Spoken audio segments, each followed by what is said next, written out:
I'm live. Whoops. My music wasn't playing right. Whoops. There you go. There you go. I'm live. I'm live, and I'm still alive. Whoops. Whoops. Very, very long. Very, very still alive. Pretty sure I'm still alive. I believe you exist. Like, oh, real? What? I do? Fuck. Why didn't anyone tell me? I get that one. Yeah. I haven't had that one in a while. But yeah, dog shit loses go. But I believe you exist. So, and that's why I should like you, despite the fact you've murdered 18 people with contact poison because they're either Australian Aborigines or Chinese nationals. Yeah, because I believe you. Sorry, I believe you exist. Sorry. What? What? Yeah, well, Kitty Callahan, who joins me as always. She's like, Nick, Mr. Tapscott. You know what? Mr. Tapscott. It says in the Bible. Mr. Tapscott, it says clearly in the Bible. They believe you exist, and they're sorry. You let them into heaven. I was like, so they've got us. They've got us on a technicality. We wrote that. That's a contract. That's like a official contract. It's like, oh, fuck. Shit. Jeez. All right, murderers. You're off the hook. Yeah, I get that one. Oh, that's right. Yeah. I should have, yeah. So the title of today's episode is Sarah from the Roosevelt, and that's for a very good reason. I don't even know her last name, Sarah. I don't know your last name. I couldn't find you on social media, and like you are my favorite turbo babe. You are the best one. You are the best one. You are fucking legend. I love you so much. Yes, Tara Bennett is here, as always, represented by this candle. Hi, Tara. Fantastic, thank you, Mr. Tapscott. I've been having good times. Nice times, Mr. Tapscott. Our Spice Girls are having nice times. So that's what she said. That's what Tara Bennett. What's Tara Bennett actually like? Earthly Tara Bennett actually been up to? Tara Bennett update. Praying for Bill Gay. Bill Gay. Tara Bennett on Earth has been praying for you, Bill Burr. Kitty Callahan says Tara Bennett on Earth. Please help my best friend Bill Burr stop being so gay. Kitty Callahan, I don't know. Not even I could. That's gay. That's a different level. That's a new type of gay. That's a new level of gay. That's intergalactically gay. Oh, but yeah, Galactus. That's actually Bill Burr's gayness.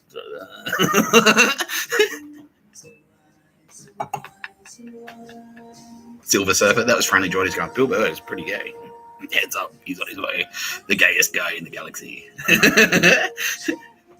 That's why he's like coming for the kid. He's like, children. I'm gay. Therefore, children. No, I'm sorry, Bill. But you got to mention like nice and early in the episode. And that's pretty cool. But what have you been up to, Tara? Tara Bennett on Earth. Doing provider stuff, which has been cool. That keeps her pretty busy. A lot of orders are coming through, and that's really cool. She wants to extend an invitation to all earthly turbo babes, and anyone that Mr. Tapscott mentions on the on No Pictures of a Bird, a podcast by Mr. Tapscott. I'm Mr. Tapscott. You're watching No Pictures of a Bird, a podcast by Mr. Tapscott. I'm Mr. Tapscott. Any of my old school friends, any Bill and Melinda Gates, any of my special guests, probably not you, Annika Wells. Well, you can try. You'll get a little extra some in there. Probably maybe a dead animal. Yeah, no, but they won't suffer. Yeah, it'll be a dead animal. But it's like, animals are allowed to die. Some things are allowed to die. Anyone that I mentioned on the pod, Tim Hodgson from yesterday. If you buy a provider candle, you will get a little personalized sum in there from Tara Bennett on Earth. Earthly Tara Bennett will do a little something special. Which is cool. She hasn't told me what it is, but it's going to be like a nice little personalized touch. And you'll probably get a discount as well. Yeah, she'll give you a little like, here you go, a little special friends and family special deal. Especially you, Turbo Babes. Please, by all means, Lisa Dottore, you're not getting off the hook. Yeah, get yourself a provider candle, and when it gets shipped to you, Tara Bennett on Earth, Earthly Tara Bennett will put a nice little like personalized thing in there, tailored to you specifically. Yeah, no, which is awesome. Lisa Dottore sounds like, yes, thank you. Yeah, she will. She's been meaning to, and she will do it. Yeah, cool. Rebecca Pistilli, you too. Yeah. See, Pistol, but that's the thing. Yeah, like I can see like Pistol, because that's what happened originally. That was like Pistol was so good at being like a Tara Bennett, like a mum, that Tara Bennett, the spirit, like Mother Earth, went like, I don't need to do anything. So I can see you guys in real life like being like best friends. Yeah. Yeah, Pistol, that's right up your alley, because you like furniture and design and things like that, and that's Tara stuff. Yeah, you like interior design, and like you're always quite cool like that, you know? Yeah, fashion and furniture and cool things. Yeah, the home. Yeah. So yeah, you guys are going to be besties, I reckon. You'd love provider stuff, Pistol. Isn't that nice? Connections. That's what it's all about. Kitty Callahan says the same. Yeah. Says the same kind of thing. Like if you get like a Kitty Callahan, if you get mentioned on this podcast, and then you buy any kind of Kitty Callahan print or design or whatever, and she sees your name on it, she'll like do a little something on there. She'll write you a cool little poem or a Bill Burr gay joke or whatever. Not you, Bill Burr. You get a dead animal.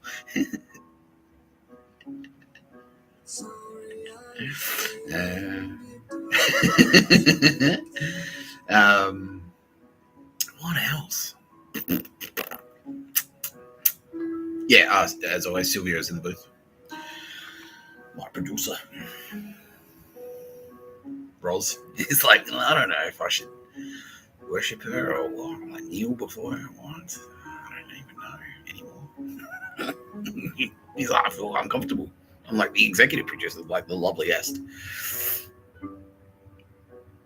Is that a sin? I don't know. Being lovelier than Sylvia Jeffries. And she's here. She's like, no, of course not. You can be lovelier than Sylvia. You can be the loveliest. You just can't be lovelier than you. Nothing. There's a couple of facts about the universe there. You can't go faster than the speed of light. You can't be lovelier than Roz. He's the loveliest. It's official, definitive. Officially, definitively. Yeah, that's it. It's a law. It's a law of physics. No one's lovelier than the loveliest Roz.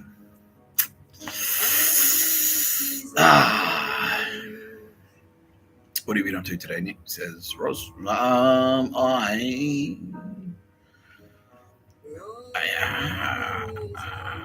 much, man. Yeah, not much. Took it pretty easy. Took a nap. It just took it because I'm up in North Sydney, and so it just takes forever. Like I still walk around a lot. I do a lot of walking. But where I am, like, it's not a bad. Like, I like it. I'm quite comfortable doing this. So I did some laundry basically, but the laundry, like where I go to get my laundry done, it's like a laundromat. It's like a ways away. You know what I mean? Oh, and I went past the cross again. I went to the cross again, which is cool. And it's looking good there. Yeah, it's looking much better. Like, still, like, there was one dog shit Nazi cough loser who's going to figure out how much of a fucking loser he is very soon, I think. Yeah, very soon. Yeah, there was still one Nazi cough loser there, and that's it. And one dog shit loser who, like, was waiting there. Like, he was waiting there in case I turned up, and then, like, just standing there to, like, cut in front of me as I, like, approached the counter, just to, like, just be a little bit annoying. And he's going to realize he realized on the spot how much of a loser he was straight away, because I did the thing.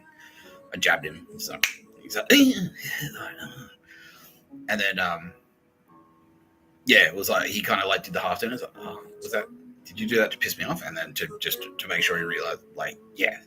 Yeah, I was like, he's like, and he immediately regretted doing that. Immediately regretted it. Nick Smith, how are you, brother? So what happened yesterday? So after yesterday's episode, there's a mutual acquaintance of that fucking dog shit executive who I was hammering. And he's in a lad, like there's a representation of him in a Ladbrokes ad because they're going like, well, Nick Tapscott's not the only writer. We know a writer. Maybe he's got space powers, and like they put him in, and so like he's sort of aligned. They're like he's the real Nick Tapscott. This other guy who's what the fuck are you talking about? Congratulations. Yeah, like here, like I'll just get my driver's license, cross out Nick Tapscott. You give me your driver's license, I'll cross out your last name, write Tapscott in, and congratulations, you're the new Nick Tapscott. Well done. It's that simple. It was that simple all along. Yeah, and so like obviously you tagged. Because it's the same thing as that fucking Fazal. It's like, well, who's most likely to try and kill Nick Tapscott? Let's draw up a list, and it's not hard. It's like who works with him and is almost definitely jealous. And your name is on the list, obviously. And so you've got listening because you're already being listened to by everyone because you use all your phone and all that. And we just all we did was tap the feed, and so we heard you straight away. It's like that KO executive. Fuck you. I know what you're across. I know what you're involved in.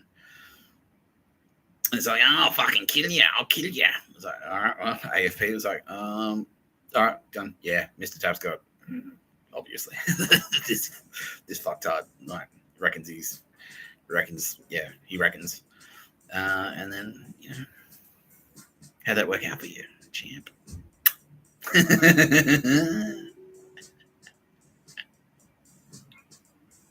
Lydia hates me. Well, I think she probably not as much as she hates herself, but that's another story for another time. Oh no! Well, shit. Lydia hates me. Oh, why don't you say anything, Lydia? Pod's over.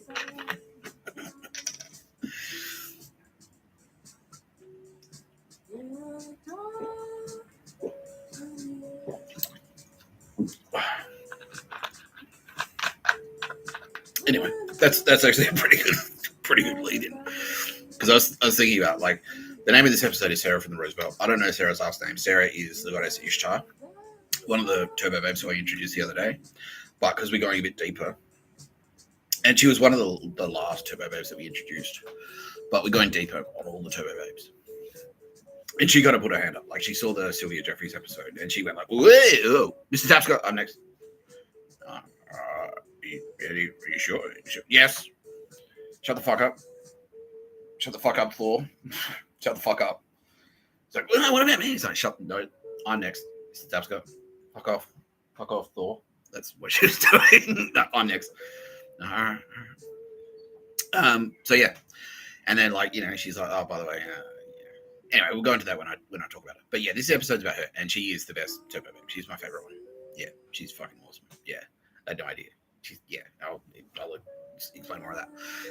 I was thinking like an alternative title for this episode could be "Flavours of Fuckhead," and that's sort of what the intro was based on. Is like some of the types of douchebags who I have to fucking this cunt. Like this is like the different genres of fuck wit. Yeah, the hijackers, the dog shit fanners. What is it? The butteriness, like the corporate butteriness. It's like I'm part of this conversation. Here's an ad with here's my opinion. It's like, what the fuck are you doing?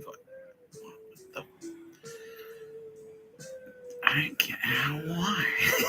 Why? Why is Heinz baked beans making fucking? No, they weren't part of the Heinz baked beans were actually cool. They're like, oh, we didn't. No, I just had to pick a fucking thing out of the air. It's like random product. Yeah, why the fuck is like Monday.com? What the fuck? Like, what? Who the fuck are you? Like, yeah, we've got an opinion. We're Monday.com, and that's why. Excuse me, UN, The Hague. It's like, Would any other delegations like to comment on the situation in Syria? Steve Jones here from Monday.com. We think on the ground in Syria, this is what needs to happen. So, okay. You had a chat about it, did you? Monday.com. The boardroom's like, yeah. Got a whiteboard full of ideas. This is the direction we're going to be taking this in. Thanks.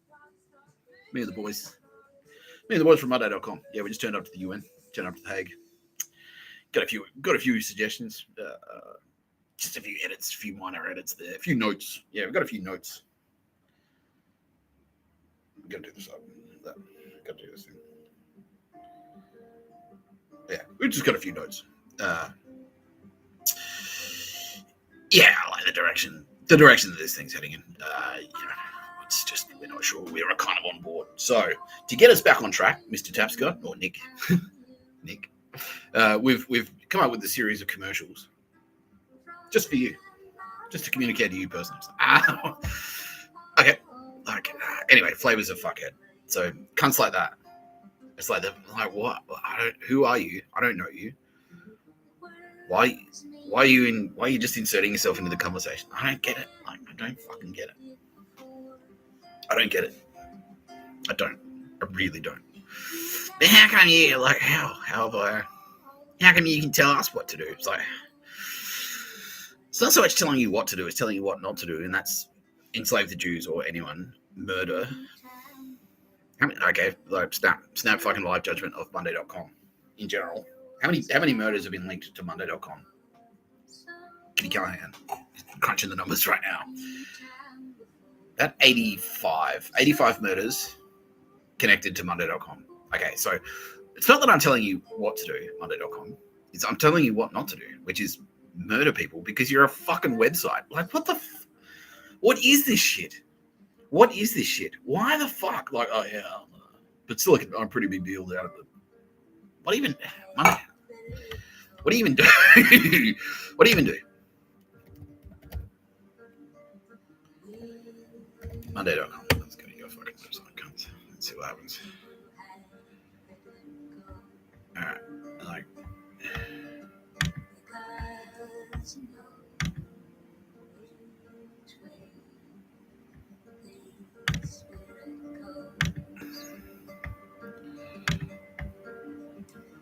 One AI work platform for any kind of work. Plan and execute work across projects, sales, marketing, IT, and engineering with the unified AI-first product suite. Okay, so like geopolitics, like there's no geopolitics. Like, what the fuck? Assassinations and geopolitics, also political opinions. That's okay. Here's some free consultancy from Taps Content. You want to push the assassinations up. Like you want that higher in the messaging hierarchy, if that's your actual thing. Feedback, just feedback from Australians who walk around and go to jail for some reason. That's up there. That's part of it. It's part of our remit. What the fuck? Right. Project management. That's what the actual. Why are you? Why are you? Drive execution at scale. Oh, dog shit. Like, yeah. No, he's actually cool, that guy. Jason Dan. He doesn't work at Monday.com.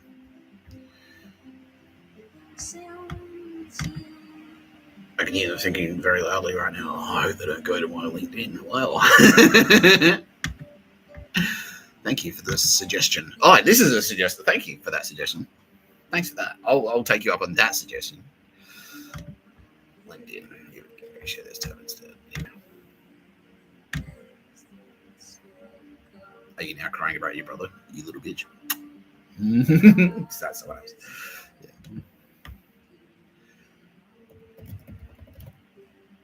No, that's me. LinkedIn. Here we go. LinkedIn. Here we go. Here we go. The old LinkedIn. You can buy my hiring. No. Bit tired. Yeah. I don't have time to talk about. Anyway, Monday. Company software development.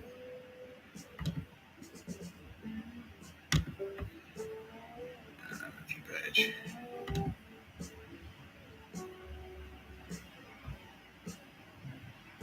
Israel.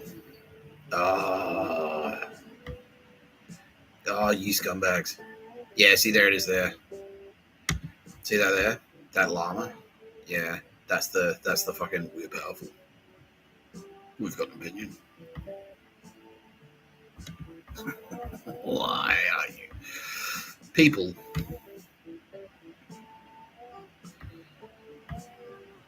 Yeah, there we go. That's her. Yeah, this is the brand team. It's the brand team. I'm a woman. I've got an opinion. You can't be a man and a writer.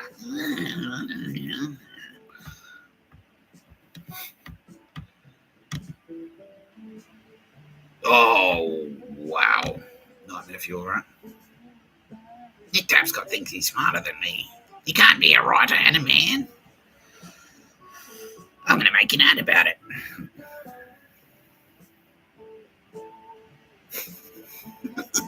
Everyone's just like, oh, you don't have to say. You don't even have to say anything. You don't have to say anything. You don't have to say anything.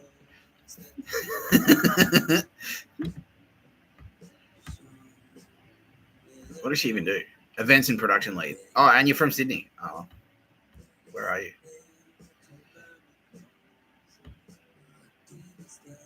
Hybrid. Yeah, event. Yeah, channel engagement and event manager. Event manager. Yeah, marketing consultant. Yeah, I know you. Yeah, I know your type. Yeah, you're the brand team. Do you know Annika Wills? But yeah, are you Sydney based or like? No. Yeah, brand team. Annika Wells. That's yeah. I've got a few notes. I've got a bit of feedback. So anyway, I'm going to need you to write an email for me. I'm going to need you to come to like 8 meetings about a 100-word email.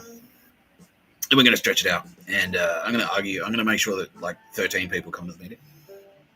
Mr. Tapscott. Yeah. We're going to have to get Sarah across it. I was speaking to Sarah. She wants to get across it. She's going to need to be across this one.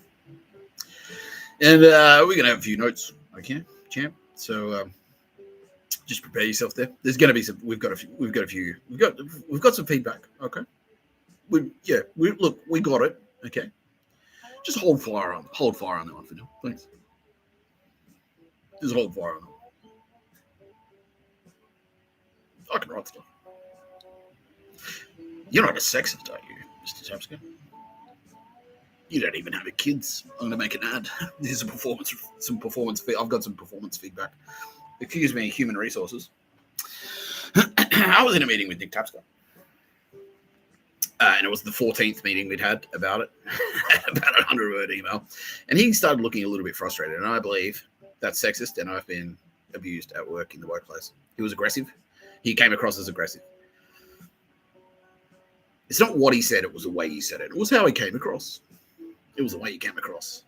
I was like, we need to have a 15th meeting about this 100-word email. And he went, he sighed out loud. And came across as aggressive. Well, it doesn't matter. Like, doesn't matter if he intended it to be aggressive. Intention's not important here. It's how it made me feel subjectively. Stupid bitch. Fuck you. No, I don't want to have a conversation with you about anything ever, Paris. I don't want. No, I'm not interested in your opinions on anything. On anything. You can vote. I want you to vote in the federal elections and state elections and local elections. Vote for your mayor. That's what I want. That's it. I don't want you to talk to me about it, though. I don't want you to talk to me about politics. I'm not interested in your fucking opinion about Nick Tapscott and walking around and pictures of birds. This is the face of pictures of a bird, by the way, people. This is the shit. So this is what I mean. Like, Flavours of Fuckhead. Yeah, here we go. This is the shit. This is what I'm talking about. Like, Stay awake. Nick Tapscott. Stay awake for 3 days. Walk 60 k's. Get an AVO taken out on you, and then walk into like a Specsavers, and this bitch is behind the counter. She goes, slow.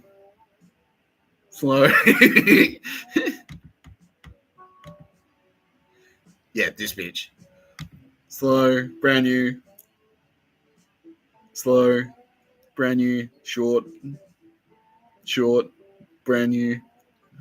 Fuck you. Fuck you. Fuck you. Unbelievable. Flavours of Fuckhead. There you go. Yeah, do the what is it, Well Mania, where she like, you got that fat chick that's supposed to be Tara Bennett, because Tara Bennett is like mildly successful as a fucking candle maker, and it's like she every now and again she'll be like talking to the side. So, yeah, so anyway, fucking Crawdad or whatever the fuck, Crawf, this dog shit TV show, which is clearly a brainchild of Annika Wells.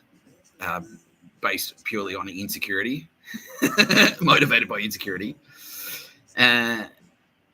is embarrassing to you and me. Asking for a friend, and then she'll look at the camera and go like, asking for a friend, like it's a catchphrase. And because they saw me do a breakdown of like what makes a good podcast. It's like, oh, you want to have the elements in there, the fucking catch for this and that, and the catchphrases, and then they baked it. Well, we can do catchphrases. Asking for a friend. I'm a writer.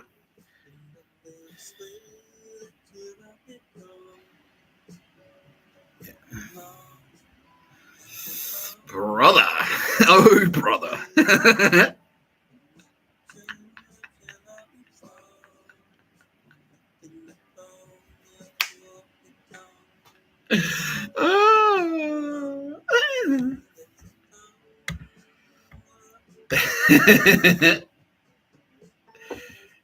Tara Bennett fucking knows you, bitch. Yeah, Tara Bennett knows you. Damn it. Oh, fuck. Let's go to the Mr. Tapscott minimum. We all know what the Mr. Tapscott minimum is. All right? Everyone knows the Mr. Tapscott minimum. 0 slaves, 0 murders. Now, do you meet the Mr. Tapscott minimum? Tara Bennett says, no fucking way. Nah. She knows you. AFP know you. We'll be in touch. Kitty Callahan says. Wow. Kitty Callahan is saying things. Yeah, okay. She's saying things. I won't repeat them. I don't want another Annika Wells or fucking add no pictures of the bird to the social media ban for under 16s. I wouldn't want that. Fuck. She would put Spotify on the list. All right now, yeah, Annika, Spotify. Yeah. Even though and then immediately remembers that no, you're under arrest, Annika. You just got arrested yesterday. Anyway, Flavours of Fuckhead. That's one of them. That's pictures of a bird. Like China. You gotta fight them. You gotta fight China. Fuck, how? Like stinging missiles, right? Do you have stinging missiles? No. Office gossip. That's what I've got. Half-baked intelligence jargon and bitchiness. That's what I've got. A gay guy that does runs a fucking high intensity like hit Zumba class or some shit at Fitness First. That's what we've got. Yeah, that'll show up. Fucking China must be shitting themselves. Fuck, like that's the only thing holding it back.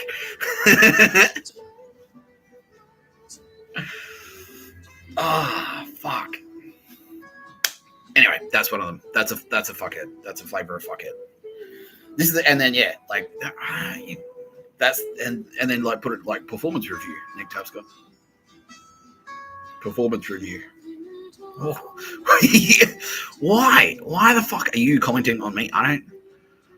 Well, Cook's up. He didn't. He didn't respond well to feedback, did he? Cooksuck. HR. Stephanie from HR had a few pointers for Cooksuck. And he didn't listen. Where is he now?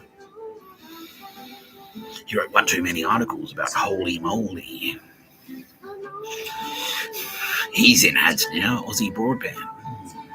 Yep. Daryl Beveridge wasn't listening to the performance reviews. Fuck you. Yeah. Fuck you.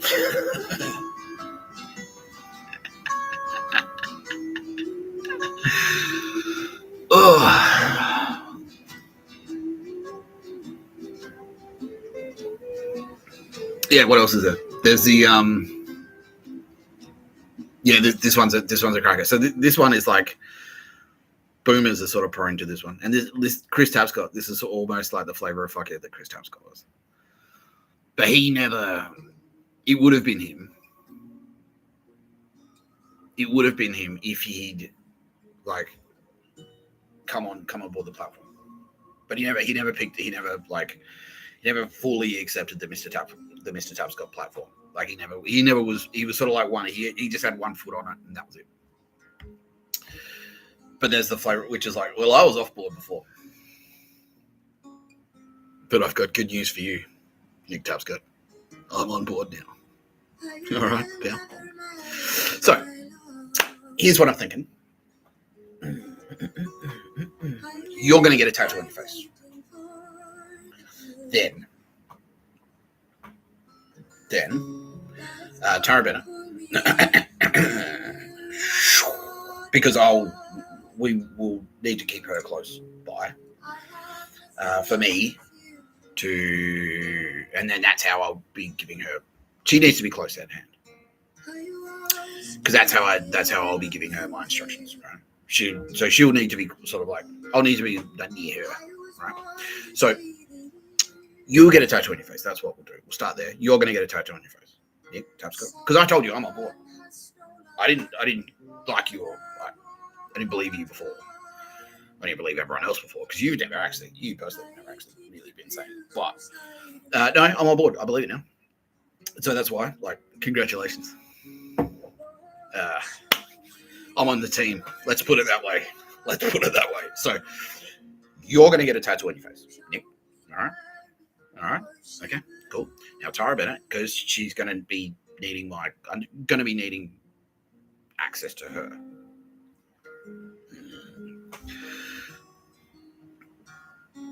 Because, she'll need, that's how, because how else will I instruct her? Because I'll have feedback for her, obviously. So she'll move in to my house. There's no pocket there. There should be a pocket there. So Tara will move in with me. Okay, cool. So you have the tat in place. So that's point. Let's review quickly. Point 1. You're getting a tattoo on your face. That's very important. That is very important. Point 2, Tara Bennett. So that I can instruct her more accurately. I'm going to need closer contact, and then that way, like the turnaround cycle is faster. So if she's close by, I can just tell her what I think as I think. So she'll move in with me. Still no fucking pocket. Tara Bennett will move into my house, right? And also Kitty Callahan. Now, I believe in you too. I believe in that. I believe that. But same. So, because my opinion is obviously quite important. Like I'm seeing you here. Let's face it. I'm old enough to be your father, Kitty Callahan. So you're going to move in with me too, right? So you guys together. You move into my house. So that's the plan. So that's the 3 point. That's the 3 point plan. So Mr. Nick Tapscott, sunshine,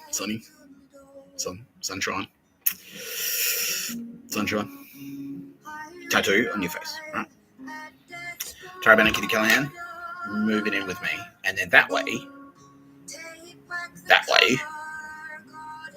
I'll be right there to give you my feedback, opinions, instructions, any feedback, any questions you've got for me.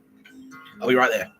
Because you're obviously going to want advice from me, a boomer, all the time. So you move into my house with me, and that way, and that's how it's going to play out. Okay, kids. Okay, kids. All right, great. Glad we had this chat. Thanks. Glad we had this chat. Yeah, my dad's friend, I've spoken to maybe like 3 times. Spoken to maybe like 3 times in 20 years. I don't really get along with. I don't talk to my dad. I don't talk to Chris Tapscott because he's a fuckwit. And so now you're like, oh, I wasn't on board before because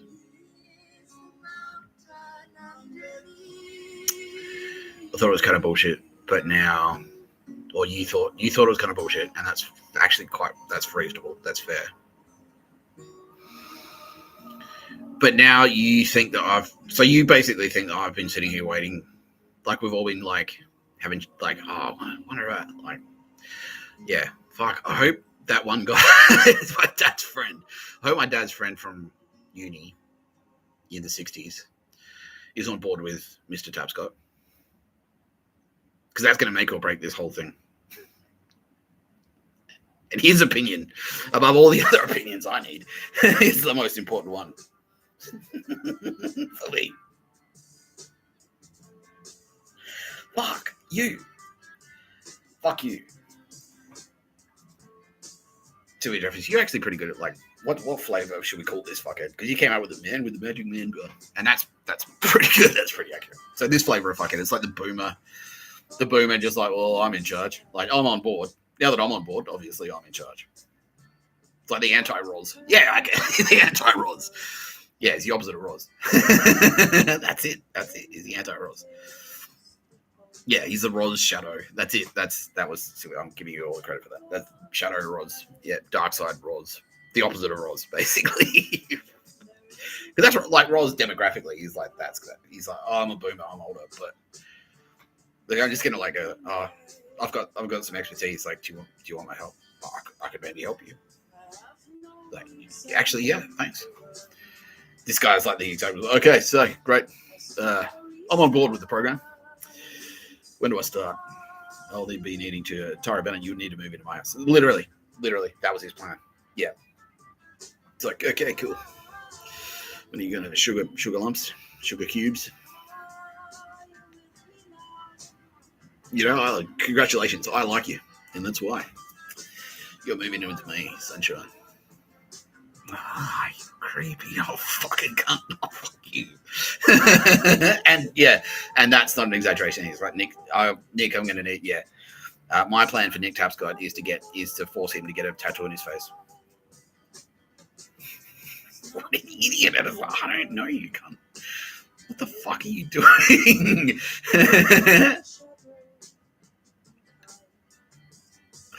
Bands, like rock stars, Tool. Like Tool are watching right now. It's like, does this happen to you, mate? Like, he's like, oh yeah, no, Jimmy. Yeah, it's like, no, what the? I met a boy wearing Vans 501s, and he's like, I've got an opinion on your band. It's like, I've got a switcheroo opinion. Fuck you. Yeah. Point your fucking finger up your ass. Exactly. Yes, I'll share that on X. That song. Exactly. That's it. It's like it's that cunt. It's like, what the fuck? Well, congratulations. I'm on board for Tool. Just got a few pointers. So your next album is going to be called Steve-O's Cool, and also it's going to have 18 tracks on it. And they're going to. I was like, what? Who the fuck are you? Who are you? Go away. That's another flavor of fuckhead. That's another flavor of fuckhead for sure. Yeah. The shadow Roz, the anti-Roz.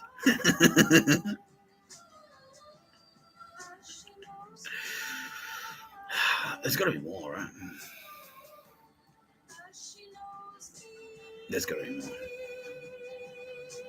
Yeah, just the hijacker. So that's Joe Biden. That was Joe Biden. He's like, okay, cool. Great. Well, this is the thing, and cool. Here's the plan. What? We've got a plan. You are in the plan. You're part of the plan, but you're not. No, you're not writing the plan. We've got a plan. We're quite comfortable with that plan. Thank you. The plan to not be in jail. That was my plan. Not be in jail, and your plan is be in jail. So anyway, champ. Yeah, there's that one.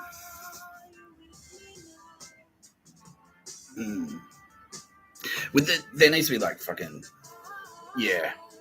But that's the thing. Is I believe in you. Oh, well, I'm standing right in front of you. Obviously, I exist. Like that's matter. Like, you know, I'm pretty sure. Like, call me like maybe this is a little bit philosophical. But just stop me if this is a bit too lofty. But I think, therefore, I am. That's how I know I exist. What the fuck, retard? Well, I believe that. You exist. I know. And that's why. Yeah. Yeah. And that's where the kids think. That's how the kids think. But no, kids, Nick. Because kids. All right. Yeah, you need to do 1 million pictures of a bird. 1 million pictures of a bird because kids. Like, what the fuck are you talking about? Well, no, but obviously you are here to service my children, and not in a group. It's creepy for you, but yeah, that's why you're here. Right? Like, oh, what the fuck? And that's what the joke. Yeah, the kitty cat and tyrant auto. That's what they joke about. Congratulations, to opt in. Yeah, that's originally what they were. Oh, we're helping you. Like, how does that? How does keeping me in jail help? How does that help? Like, how does punching me because I've said, like, I fucking said no pictures of a bird? How does that help? It's like, wow.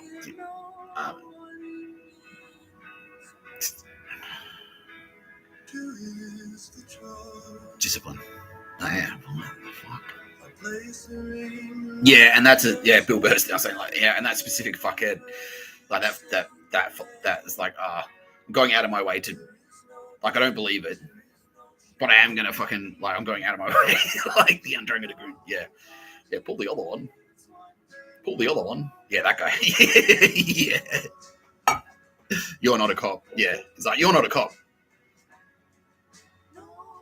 And that's why I turned up. That's why I'm like, you know, I got in my car, paid drove on 3 different toll roads. Toll roads, by the way. Fuck you. I don't even need to say that. It's like, yeah, fuck. Yeah, toll roads. Yeah. That's the... Yeah, dog shit. Absolute dog shit. It's the pokies of the road. That's it. Someone just said that. Yeah, it's the pokies of the road. It's just there to, like, rob you, basically. Taxpayer funded. So your tax dollars build a road, and then they give it to a corporation, and then that corporation just charges you to fucking drive on it. That you've paid for it. You've paid for it, and then they charge you to drive on it. Fuck that. Fuck. Fuck. Yeah.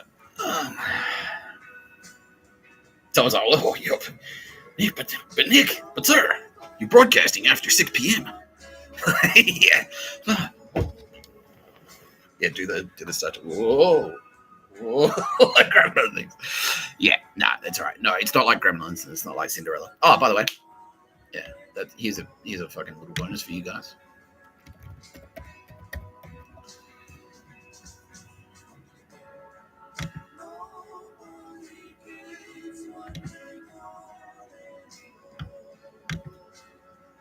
I'm assuming a lot of people have already pretty much guessed this, but this, yeah, it's always fucking Sylvia, right?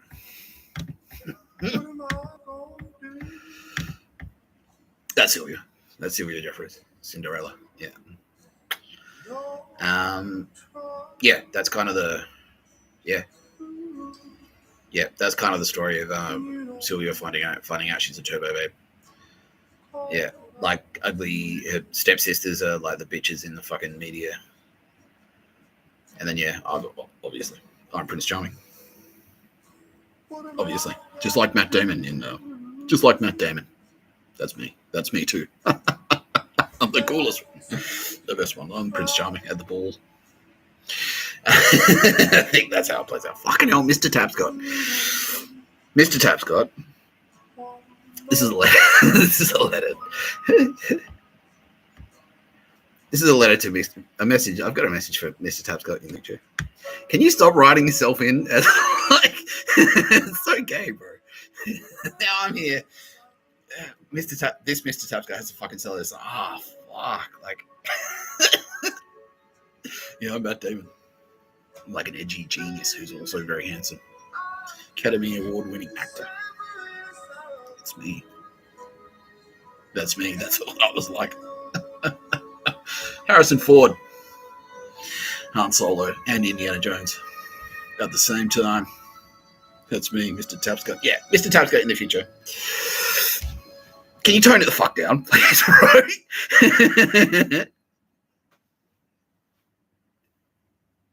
Tone it down.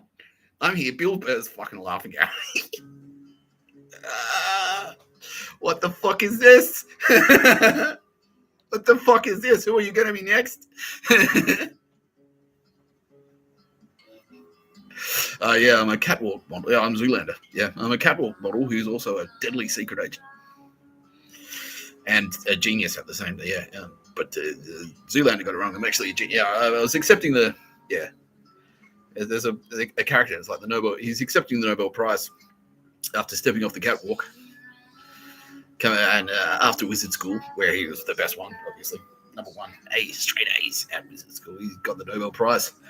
After landing the plane and saving all the kids in the primary school there by averting disaster. By being so handsome. And funny. And cool. Hilarious. Achilles. Just like Brad Pitt. Just like Brad Pitt in the movie Troy. That's me. Mr. Tapscott. Fuck. Mr. Tapscott, tone it the fuck down, all right? Because I'm here. I have to fucking sell this shit in on YouTube. It's like, I look like this. Closer to Jack Nicholson of the Cuckoo's Nest. I'm a broke homeless guy. And you're like, yeah, but also Matt Damon in Good Will Hunting, the genius. The handsome genius. Fucking idiot. Mr. Tapscott, tone it the fuck down. Please, Kitty Callahan. Eat shit. Kitty Callahan's just like straight up like, suck it, fuckhead. Suck shit. Suck shit. That was what, yeah, that's what, it's like, I gotta do all these magic tricks and shit. Cause like this fuckhead in the future, he's like, yeah, go back there and tell him how cool I am. It's like, water into wine because he's good at dancing or something. For fuck. Nick, he's making me do it, alright? He's making me. He's making me do this. Alright. Water into wine. Jesus, what? What? What the fuck? Why are you walking on the water? Because he's walked around the street, but he made it so it's like it's the most dramatic thing that's ever. It's the most magical thing that's ever happened. Mr. Tapscott. Like Matt Damon. He's like, fuck. There's a guy coming to Son of Man. What? Sorry, what? Son of Man is coming. Is that alright? Like, yeah, that's better. Thanks. That's better. Thanks, Kitty. Fuck you, Mr. Tapscott. I did the same thing to her that I did to myself. It's like, no. It's like, I'm not getting nailed to a cross down here, am I?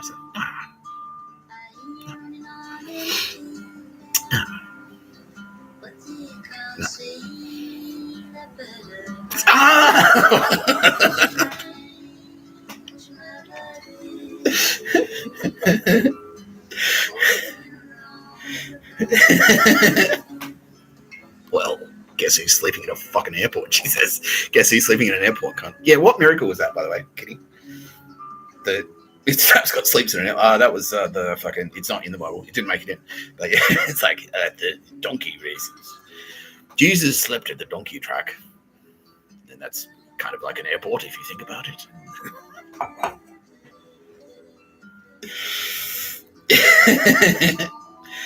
Yeah, I don't know. I don't fucking know. I don't know. Flavours of Fuckhead, Mr. Tabscott.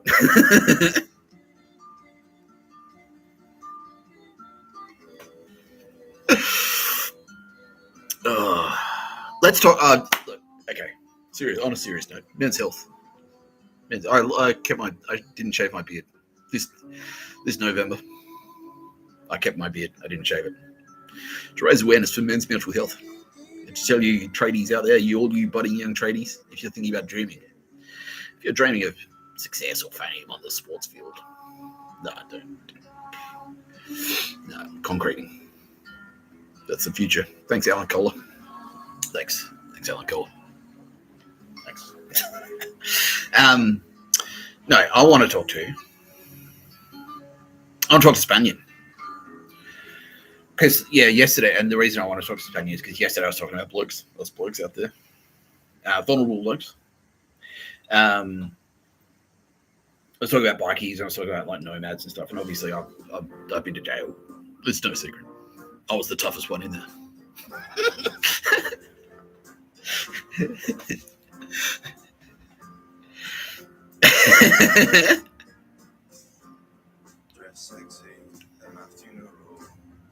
Fuck, Mr. Tabscott. Tone it the fuck down, bro. Anyway, I'm not tougher than this guy, Spanian. I'm not tougher than Spanian. He is a fucking hard cunt, that guy. Like, I've seen him on the street, and he's like a big dude. He's fucking big. What is he, like, 6'4"? Yeah, and he's like, but he's not just, like, in your brain, you're kind of like, well, tall guys, they're skinny. Like, you think of an NBA basketball player, you think, like, oh, they're pretty skinny. Like a string bean, you know what I mean? It's like, well, you can be, like, muscular and short or, like, tall, but Spanian, he's like fucking, rawr. He's a big dude. He's a big boy, Spanian. Yeah, he's a very big boy, very imposing figure.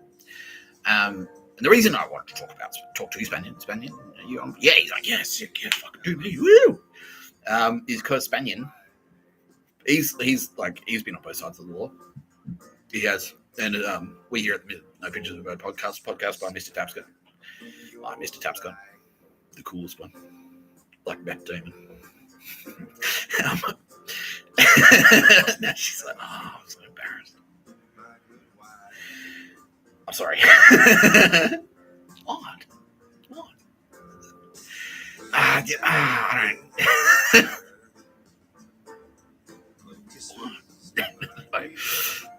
And now I lost my train of thought. We don't say, like, look, if you're a bikie, it's not, not necessarily, there's always an underworld, right? Like, we're not necessarily against you. Like, if you're kind of like you got like, Mick Gatto is the same. We like Mick. He's cool. You know, he's like obviously he's got connections. You know, he's a connected gay. You know, but that's the thing. Like, yeah, law. He's sort of like, well, law, sure. Like, it's kind of flexible if you squint, like, whatever. But he's not a cunt. That's the difference.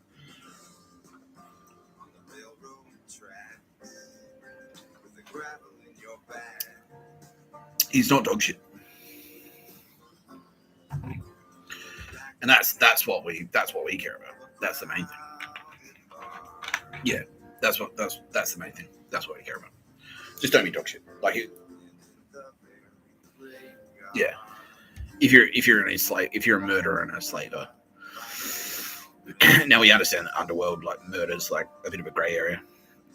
But that'll be important later, actually. Yeah, murder's a bit of a grey area in the underworld, like, morality-wise, because it's sort of like, yeah, look, we want to go into that right now. But but it's like, yeah, you know, like poisoning your neighbor. So I don't know, like AFP said proceed. Yeah, AFP, the Australian Federal Police are now saying, like, no, you can talk about this one.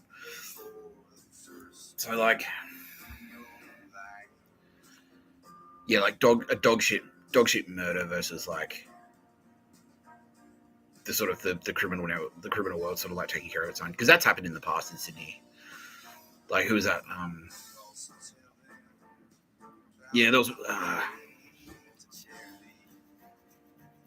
Yeah, I don't know.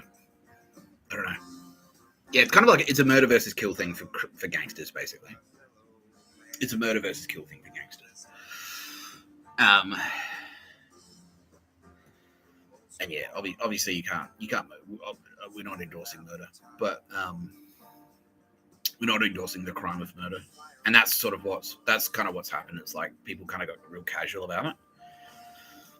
People got really casual about the idea of like life and death. It's like, well, alive, dead. What's the difference really? And they started thinking like, well, it's just like firing someone. Like murdering someone is the same as firing someone. Like deleting them from your fucking, like blocking them on social. But it's not. It's definitely not like that. It's definitely not like that. What we used to, and especially like if you do the crime and you do the time, and the law kind of like the law takes these things into consideration. Like, and I've used the example before where it's like, look, you find out you're Jake the Muss. You find out that your mate has raped your daughter, who I can say the R word. Yeah, you can. Yeah, you're Jake the Muss. You find out that your mate has R-worded your daughter, and then she killed herself, and then you beat the shit out of him, and he dies in hospital. The judge will kind of look at that and be like, you shouldn't have done that. But taking these into consideration, this is your sentence. And then morally, as far as we're concerned, if you accept that sentence and you get sentenced to, AFP now saying like for that, Jake the Muss for that, if that dude, like at the end of Once We Warriors, Jake the Muss beats the shit out of that guy in the bar, and then that guy dies in hospital, you'd be looking, it's like second-degree murder, you'd do 10 years. So as far as we're concerned, as far as Mr. Tapscott and Tara Bennett and Kenny Callahan are concerned, and the Turbo Babes, we're kind of like, look, you get sentenced to that, you do the 10 years, and we're square. That's how we look at it. That's how we look at it. Yeah. So it's like it is like it's murder versus kill in the criminal world. It's a bit of a grey area. Yeah. But anyway, Spanian, what I'm trying to say is a very long-winded way to say that. No, Spanian's cool. Yeah, Mick Gatto's cool. You don't necessarily have to be like a squeaky clean fucking guy to be down with Mr. Tapscott and the Turbo Babes. Like, because it does get muddy, it does get murky in certain part, like nightlife and things. Like, I'm a fucking club guy, like, and I've been on.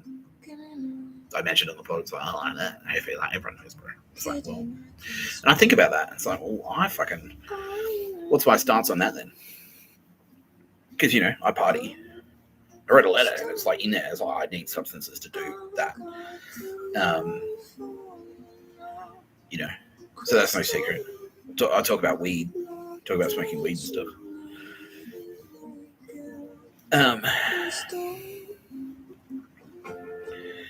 Yeah. So how should we kind of deal with that? I guess. Yeah. Anyway. Yeah. So Spanian, how are you? Let's just have a chat to Spanian because Spanian's a cool guy. I'll get a photo of it. We'll do this thing because this thing works. Spanian is a fearsome warrior. Here he is. Yeah, Spanian. That's him. What happened, bro? Did you get like a nose job or something? Yeah. This is him. Yeah, this guy's send forth he was. If I said that, like if I was making social videos that said send forth he was fearsome warriors, and this guy turned up, I was like, okay, you win. This guy's hectic. Yeah. Spanian. How are you, me, bro? Yeah, he's alright. We'll do this one. He's like, yeah, no.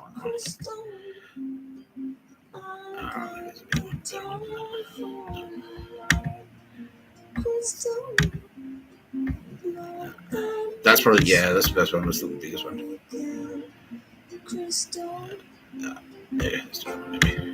There you go. That's all right. Yeah, there you go. That's good. There you go. There. That's cool, right? Yeah, Spanian. How are you? He is fantastic. Stoked to be on the pod. Down for the Mr. Tapscott program. Platform of no murder, no slavery. Don't enslave the Jews or anyone. Exactly. Thank you, my brah. Antics in jail. You probably got friends in there, right? You still got friends on the inside. Yeah, because you're from Woolloomooloo, aren't you? Yeah, he is. Yeah. Yeah. Are you? If you don't mind me, are you Kuri? He's like, yeah, he is. Yeah. All right. So, well, that's why. Yeah, that's the connection. Yeah. All right. Cool. Half Korean, half Lebanese. Um, yeah. Uh, yeah. So, uh, were you religious before? He's like kind of. He was sort of like me in that like kind of agnostic. Like he wasn't necessarily hardcore Muslim or hardcore Muslim. Yeah, sort of like leaning towards the Muslim faith. Um, but yeah, and he's done stuff in the past that he's not super proud. Like he's not super proud to be of some of the stuff he's done because there's violence in there. But he knows. Yeah. So Kitty Callahan. Yeah. So Kitty Callahan's actually like good friends with Spanian. So yeah. So Spanian spiritually. There you go. There's prayer. There's a story of prayer in there. So Spanian was it when you were in jail? Yeah. Spanian in jail. He's like reached out. He's like, all right, this is obviously not working. I'm in prison. That's bad. Jail sucks. And he's like, yes, don't go to fucking jail. It's shit. It's shit. It's like, it's just like a camp. Yeah. And he's saying everything. He's like, nah, it's not. It's not. It sucks. It sucks. Yeah. So he reached out to Kitty Callahan via banana phone in prison. And she answered. She was like, all right, I'll hang out. I'll hang out with you, bro. Yeah, I'll hang out with you for sure. And now they're good friends. And she's like, nah, yeah, look, you've done some stuff. But you did the crime, you did the time, we're square. That's it. Yeah, we're all square. And now Tarbana's going, she loves you because, yeah. What Tarabana is now saying is like, you had a lot of like fucking, it's like the Mr. Tap. So this is kind of like the opposite. So I was saying before about like, everyone's got to, like men especially, got a Mr. Tap's got in there. You've got a Mr. Tap's got in you. Right, and that's like, oh, power, and sometimes that can be kind of like misdirected. And there's a little bit of confusion in there. I'm a mighty warrior, fierce warrior. Yeah, that's the thing. Yeah. So in another age, like you would have been like a fucking a sports star. You'd be like a gladiator or something, a hero. It's like, yeah, I'd be fucking on the front lines. Exactly, bro. Exactly. Yeah, but this time and place it's kind of like, oh man, like, and yeah, it's so yeah, and so this is kind of the opposite. So Spanian sort of went, okay, I've got a bit of Mr. Tapscott in there. Now instead of being a prick about it and picking fights with like being a douchebag and building bombs and being a terrorist and like stuff like that, he's going to take that Mr. Tapscott power and he's going to do cool stuff with it. Yeah, so he's Spanian's a very energetic guy. Yeah. Does like YouTube. He's a musician. He does rap. But don't you have like they torture food trucks and shit in Melbourne? Yeah. Now, are you sure? Okay, can be revealed. Spanian is undercover AFP, just like me. Yeah.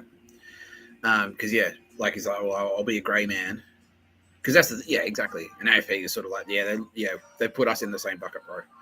Whereas like you 1 foot on, you're a little bit shady. You've got a few like you're a little bit rough around the edges legally, but that's what makes you perfect. Because when you like just like me, I'm a cop, and you're like, no, you're not, and then just like, so, oh yeah, so when I murdered all these couriers, it's like, okay, like, thanks, that was easy. That was easy, yeah. Well, sick, bro. Yeah, and so that's what you've been doing in Melbourne. Yeah, you've been down there like with food trucks to see who'd come out of the woodwork and torch you and target you and stuff like that. Yeah. So that Fazal, he's a fucking cocksmoker. Yeah, he's going straight to the boneyard. If he makes it to the fucking boneyard, yeah, he's a cocksucker. Yeah, that's what he's saying. Yeah. Do you know him personally? You do. Oh, and he's a fucking, he's slimy prick. Yeah, exactly. Yeah, no, he's saying like he'll just say like whatever. Yeah, you can tell how disingenuous he is. Basically, you can tell straight away he's just slimy. Yeah, he'll just say whatever. He'll just say whatever he can to get what he needs from you, and then as soon as he's got it, he'll just like ditch you or throw you under the bus, or just like no honor at all, no code. He lives by no code. That's why the bikies hate him. Yeah, exactly. Yeah, see, Spaniard's a good example of like the code in the criminal world. You know what I mean?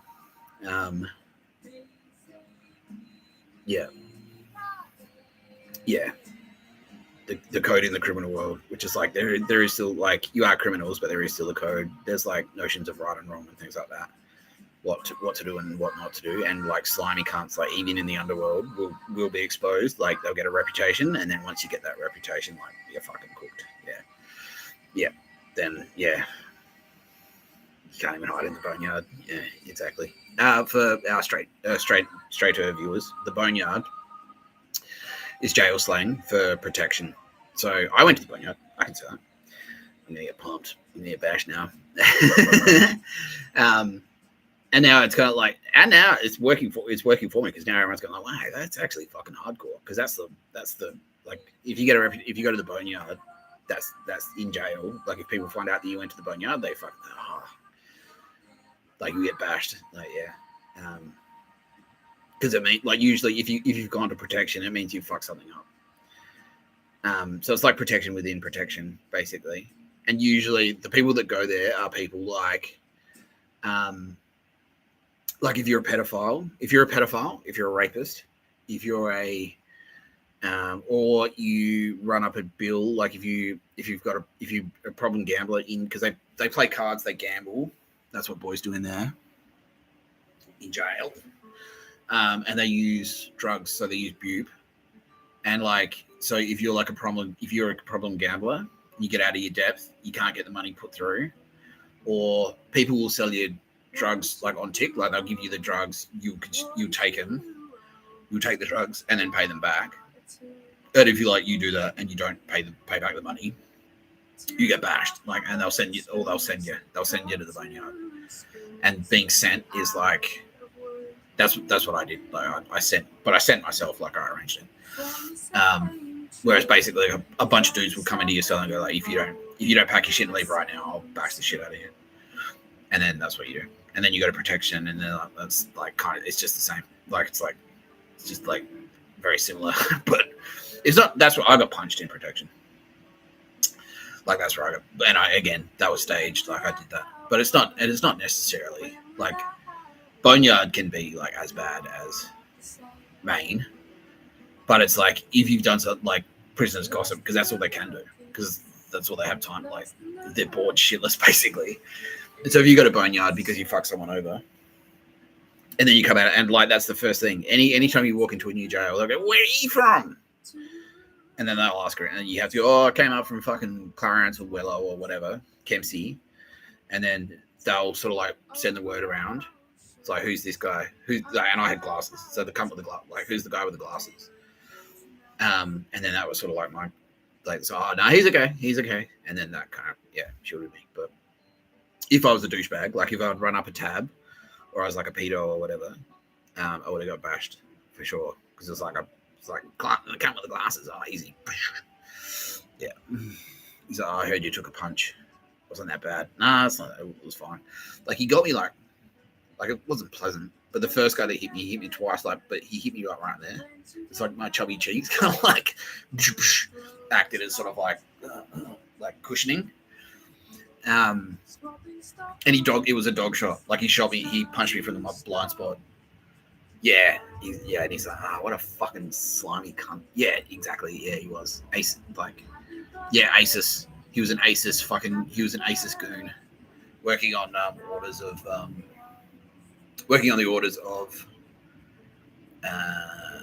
Joe Biden, basically. Indirectly for Joe Biden. Yeah. Bullshit. So how you doing these days, Bobber? Yeah, he's good. Yeah, you're busy. Yeah, he's very, very, very busy. AFP's like, this guy, he's a very busy boy. Yeah. All right, fantastic. Well, keep up the good work, Spanian, because we need you. Yeah. No, you're a legend. Yeah. All right, let's do very, very short and sharp live judgment. Spanian, this is your judgment day. What's your actual real name? I don't even know.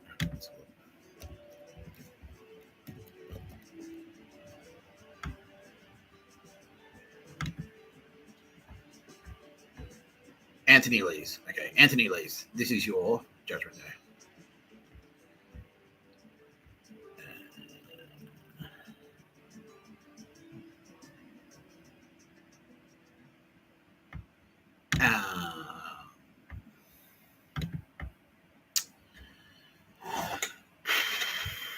Tara, okay, let's go to the scoreboard first.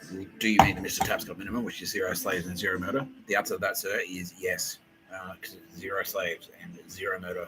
You've had the opportunity, but obviously you're a big boy in jail. You could easily enslave people. It'd be easy for you to stand over people, but you never have. Like you're not afraid to throw your weight around, but you've never done it to sort of like take advantage of cool people. Like if someone's loyal to you, you haven't. Yeah, you've robbed stuff, but it's like you've got that Robin Hood kind of thing where it's like, stole a purse from a lady, and I've done that. Stole a purse from a lady in a Mercedes driving back to the eastern suburbs. Didn't really feel guilty about that. But like anyone that was sort of like rolling with you, like you'd look after them. So that's cool. And no murders, 0 murders, so that's fine. Tara Bennett is now saying, please, Mr. Tapscott, I would love to contribute here. And that is to say, Spanian, you have an exceptionally big heart and don't be afraid. You're not too tough.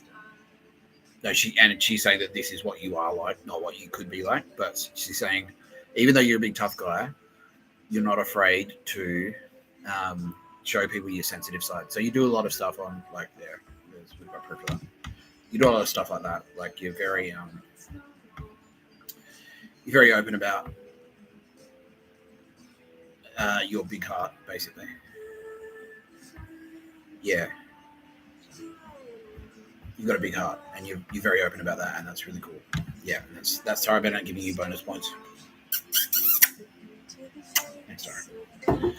And she's going to get a provider candle, she says, and she'll do something special. Yeah.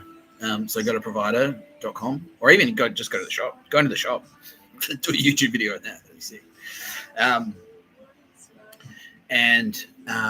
Go to the shop, get yourself a candle, and she'll do something a little extra special for you. And Kitty Callahan.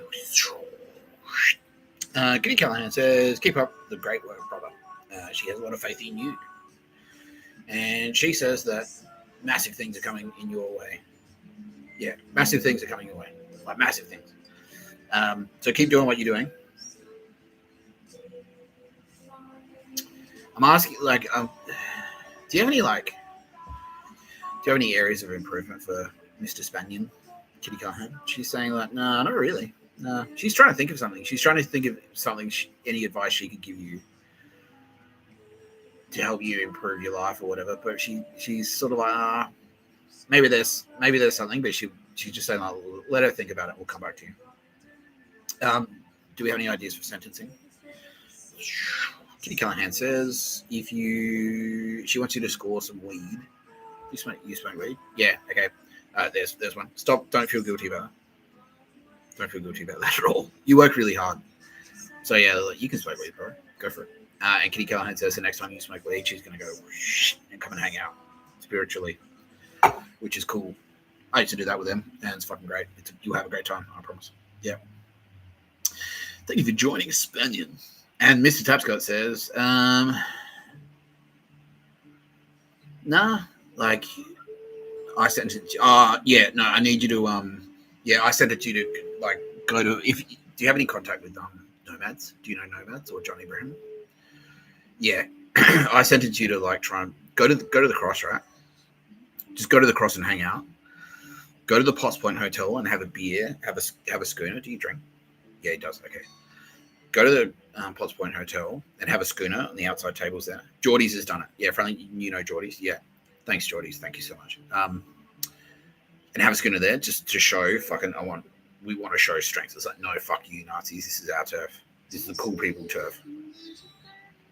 And if you do that, Nomads or John Ibrahim will make contact with you. And then, like, if you and John Ibrahim sort of like join forces, like you, Geordies, and John Ibrahim and Kyle Sanderlands, if you could form like a little clique, like you don't have to be like best mates or whatever, but yeah, just so you guys know, yeah, if you formed like a little clique, that'd be fucking sick, brah. Like that's the toughest. We'll be the toughest clique in Sydney. Yeah. And then as soon as I'm able to, we'll all hang out together. We'll have beers and shit. Yeah, we'll go to the titty bars and stuff. We'll go to Club 77. It'll be fucking baller, brah. Yeah, it'll be sick. And yeah, other Turbo Babes as well. Yeah.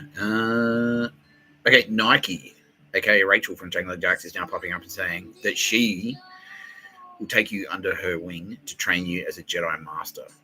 So that's pretty cool because she's a legend. And yeah, she's like, this guy's a fearsome warrior.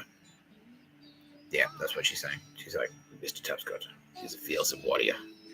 Send forth you as fearsome warriors to face me on the field of battle. So we want you on our team.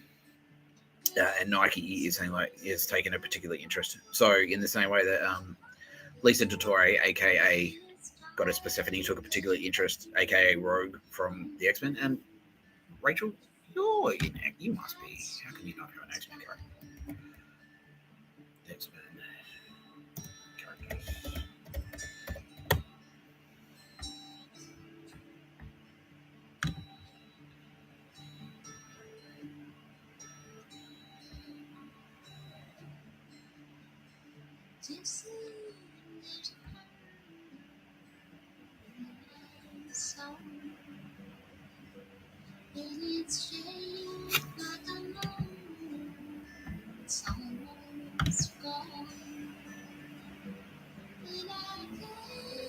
Okay. Sunfire. Sunfire from the X-Men is going to come and hang out. Sunfire from the X-Men. Google her. Sunfire from the X-Men is going to train you. She's going to train you. Yeah. Well, she's in Thor. She's in Thor. Like, what character are you in Thor?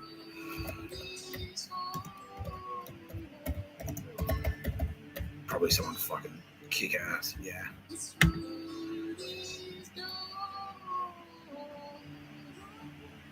Wow, that's yeah.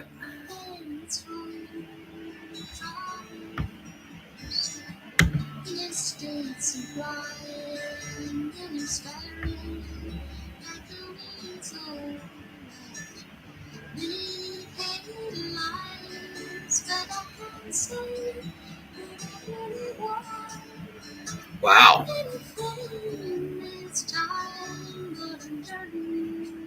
Wow. Okay, I'm getting an education. Okay, so Thor. I'm sorry, Spanian. This lady wants to come and hang out with you, right?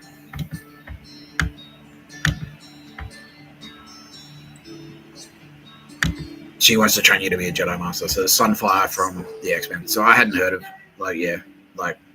it's not the most prominent character in X-Men, but that's because she's kind of like she's mates with like in real life like Anna Vanna and Julia. They both are great friends with her.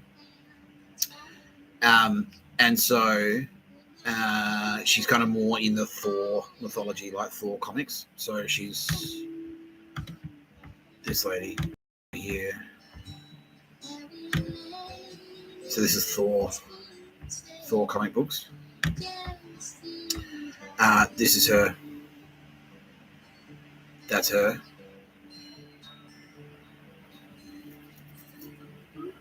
Daughter of Odin and Frigga.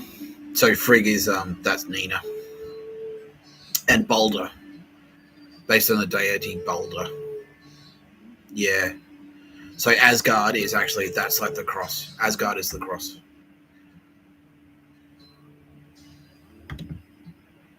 So this guy, this badass, this bad bitch. So this is Rachel from Jangling Jacks. She wants to train you. She wants to train you to be a Jedi Master. Pretty cool. Pretty fucking cool. And so yeah, so your training will begin the moment that she's now saying this. She's saying this to me. The moment the first sip of beer touches your lips at the Pottsbone Hotel in King's Cross, your training will begin. You're going to learn how to be a fucking unstoppable Jedi machine. So that is a pretty good sentence. I think you've come up. I think you've done all right. He's like, yeah, yes, thanks, thank you, Mr. Tapscott. He says, all right. He is humbled and flattered. Bro, I think you humble and flatter us, everyone. Thank you, Spanian, for being a fucking legend. Now, the lesson there is, look, if you're a dude and, maybe you're on the other side of the law, maybe you're a lad or whatever. Because, yeah, because there's still a code. And so Spanian is a good example, is a fantastic example of how to be kind of like a bit of a He's a bit of a character. Like he's like, what do they say? What do the police say? Like he's a bit of a colourful character. He's a colourful character, and that theme is going to recur later in this episode. He's a colourful character. Spanian is a colourful character, so he's on both sides of the law. He's been to jail. He's got a rap sheet. He's done stuff, but he's still not a cunt. Now the opposite of that is like dog shit. Those absolute dog shit machete gangs in Melbourne, where they've just got no code. They're just trash. Yeah, and fuck you as well. That cunt, that other cunt whose name I'm not even going to mention this time. Yeah, just that dog shit trash in Melbourne, like with the machetes and stuff. And like I heard about, like I watched a YouTube video of one of their murders. Like they murdered like two kids who were just there, and I was like, because ISIS told them to. And it's like they didn't even think about it. It's like, oh wow, cool, sounds like a good idea. Because China, and like hack these two kids to death. The home invaders, those pricks. Yeah, fuck them. And shout out to that kid, that 13-year-old. What a fucking legend, that guy. Kitty Callahan is saying like you, that 13-year-old, that kid who like saw the dudes in the kill car. He's like, oh fuck yeah, fuck that. And he's like, we've got that kid online. He's now saying like, yeah, because of you, Mr. Tapscott. Fucking bam, thanks, bro. Push, yeah, high. Legend. When we find out more about you, he's like, can I be a Jedi? You can be a Jedi Junior. and it's just because like, and I'll explain why. The Force is extremely strong with you, obviously. And this is just for our international audience. So there was a bunch of goons in a fucking kill car, like an ISIS kill car. Like they were going to like drive to assassinate someone. And this 13-year-old kid saw them sitting in there with their balaclavas on. He's like, holy shit. And like, fuck, police. Like they're going to kill someone. And the cops were like, fuck, whoop, and intervene and stop, like saved. So this 13-year-old kid, you got to tell him what you saw, Billy. You got to tell him what you saw. This 13-year-old kid, who's a fucking hero, and now being like considered for bravery awards and shit like that, saves. AFP saying like, yeah, saved 2 lives, maybe 3 at least. So yeah, that guy. Now he's asked me. He said like, well, can I please be a Jedi then, if I'm such a badass? And you, Billy. I'm call you Billy. Billy. Well, Billy. That cow would eat you and everyone you know and love. No. Billy. I'm going to say no. And it's just because of the dog shit, because that's what the Nazis have been doing. They've been training their kids to kill, and that's fucked. They've been training their kids to be like assassins. It's like, you're a spy. Like, I'm a spy. And it's like, it's a 2-year-old baby they're teaching to like murder people with like cyanide and contact poisons and shit. It's fucking disgusting. Absolutely disgusting. And so just because that's given me the ick, it's like the idea of me then going on the internet and going like, all right, let's go out there and promote some child soldiers. Like, you. So it's just that. It's just a technicality. Like, it's just like, and he's like, okay, that's fine. Accept that. Like, yeah, that's all. But it doesn't mean like you can still like fucking, you can still do all the other shit. It's like we just won't talk to you about any of the dark side. We just don't talk to you about the dark side. So by all means, Kitty Callahan is always saying, I've got a reward for you, young man. Mr. Tapscott, would you do the honors and click your fingers behind your back? I'm like, I can do that. Ready? Billy, this is for you. Twice, please. Thank you, Mr. Tapscott. That's for you, kid. AFP is saying like, yeah, that guy. Fucking that kid. Billy. Yeah. Well done. Okay, Roz is saying, should we do some questions quickly? I'm saying yes, and yeah, I reckon this one we'll try. We'll aim. Let's do 5 minutes of questions, Roz, and then we'll go deep on our latest Turbo Babe. And then if we've got any time at the end, I don't want to go longer than 2 hours, I don't think. And then if we've got any time at the end, we'll do more questions. But yeah, I want to talk about Turbo Babes. Any non-turbo, like the Turbo for this episode, obviously I'm about to talk about her. So do we have any non-Turbo Babe related questions for today? So it's Sarah from the Roosevelt.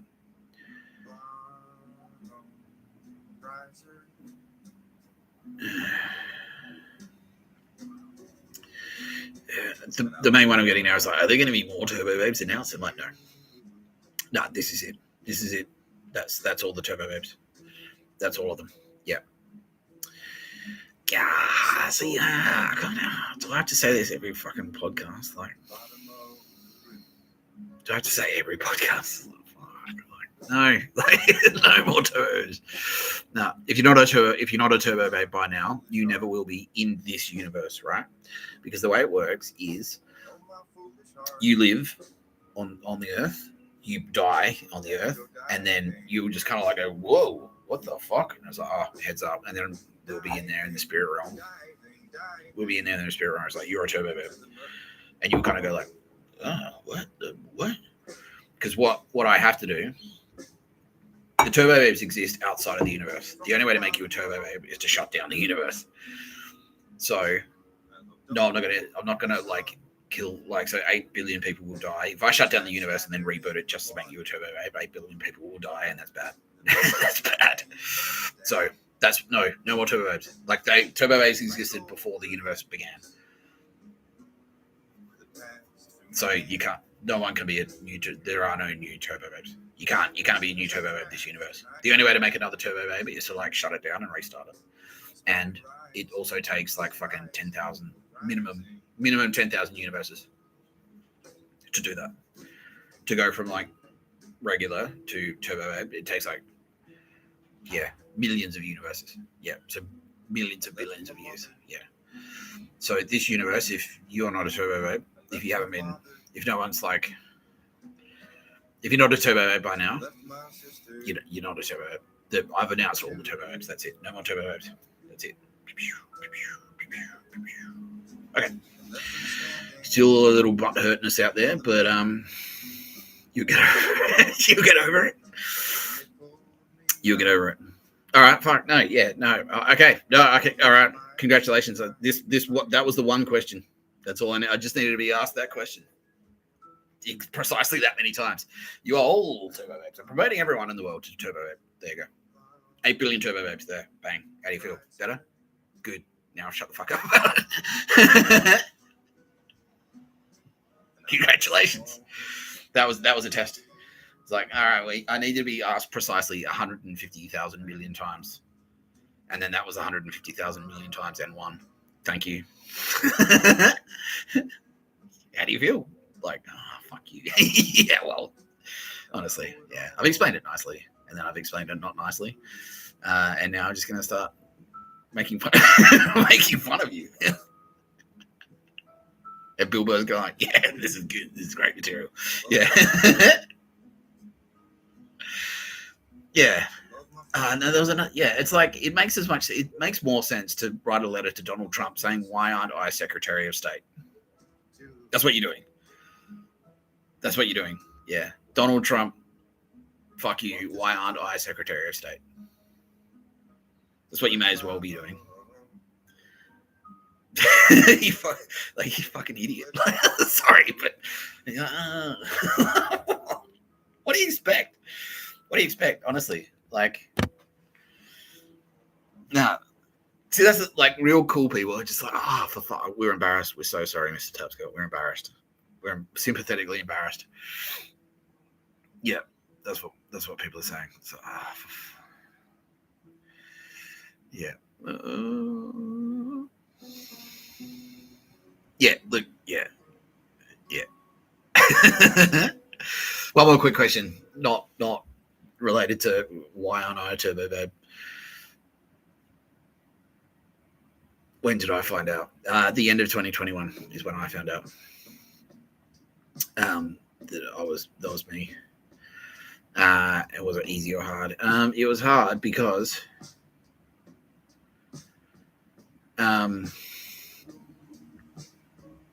yeah, it was my life got harder, that's for sure. But it was easy just because it was just like, look, you're you. They're like, all right, what do I do as me? It's like, you just be you. No. All right, I can do that. I've been doing that for 40 years. At that point, I was like 41. Yeah, and they're like, heads up, you're you. I'm like, all right, well, what does that mean? What do I have to do then? Like, just be you. I'm like, Okay, I've got a lot of practice. I've got some experience of that. So, yeah, that's it. Yeah, turbo babes adjust themselves. That's it. That's what the turbo babes do. They adjust themselves. Turbo babes adjust themselves, and like we just Tara Bennett or Mr. Tapscott or Kitty Callahan or someone has spotted them and gone like, and I've told this story. Yeah, now everyone like Ross and Bill Burr saying like, yeah, tell this story again because like it's just be yourself. Just be yourself. That's it. Just be yourself. Turbo babe or not. Turbo babe or not. Like the turbo babes are just themselves. That's it. They just act like themselves.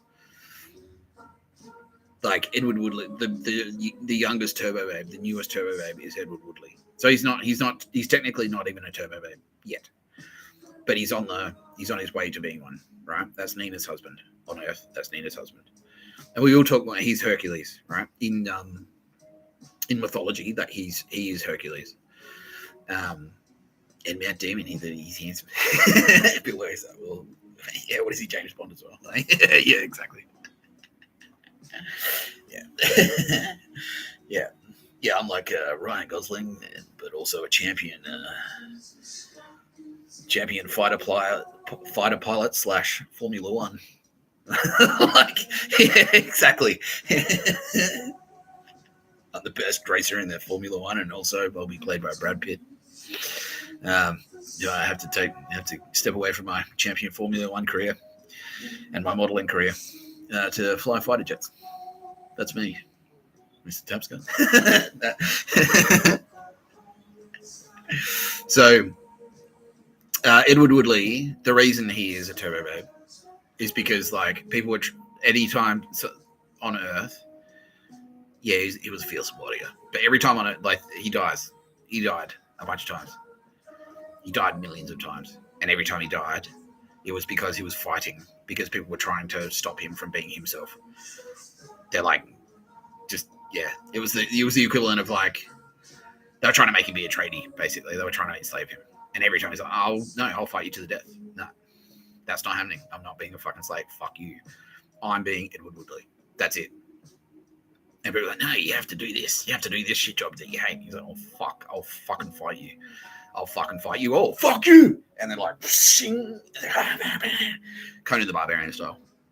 So, like, Edward Woodley is Conan the Barbarian, by the way. Yeah, that's him. That's Woodley. That's Edward. He's Conan the Barbarian. Yeah, but he dies every time. Every time he died. Every time. And then Loki saw that. He's like, Loki represented here by Loki. Right here, brother. Yeah, represented here by this jar of coffee. Loki was all. What the fuck? Holy shit. Mr. Tapscott. No, Nina Trevcorn. I had a representation of Nina before.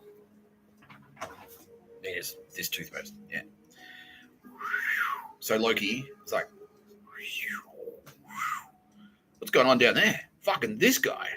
Yeah. And he's like, sing, like we'll enslave you, Edward Woodley / Conan the Barbarian. He's like, not on my watch. Fuck, you can try. You can fucking try. Heads like popping off and like arms like, and then Loki's like, fucking holy shit. Nina, check this out. Nina, like, Nina Trevcorn's like, what is it? What is it? Like, he's like, you gotta fucking see this. You have to fucking see this. All right, let's go. Check us out. Watch this bit. It's like, all right. And then Edward Woodley's like, all right, Edward Woodley, we're going to make you, instead of doing the cool thing that you're doing, we're going to make you do a shit job. He's like, well, how about this? Shink.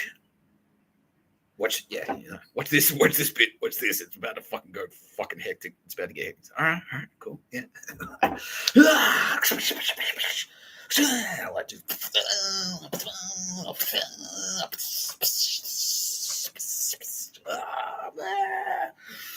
Yeah. Sword. Puts his sword, like, jams the fucking sword down some guy's throat. He's like,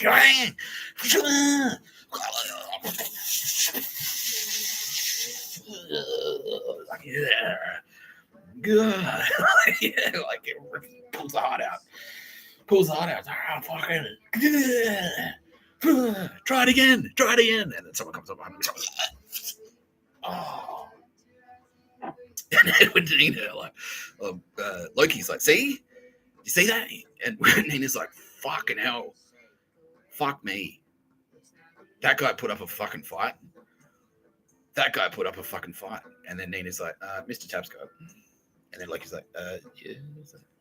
Yeah, seriously, I saw it. Yeah. Nina's like, Mr. Tapscott, I just saw a guy. They tried to enslave him, and he fucking fought them to the death. Like, he fucking chopped those cunts up. He chopped them up into little pieces. It was fucking insane. And Loki's like, I'm like, nah, that's bullshit. No one's that hardcore, Nina. No one's that hardcore. Loki's like, no, Mr. Tapscott, I saw it too.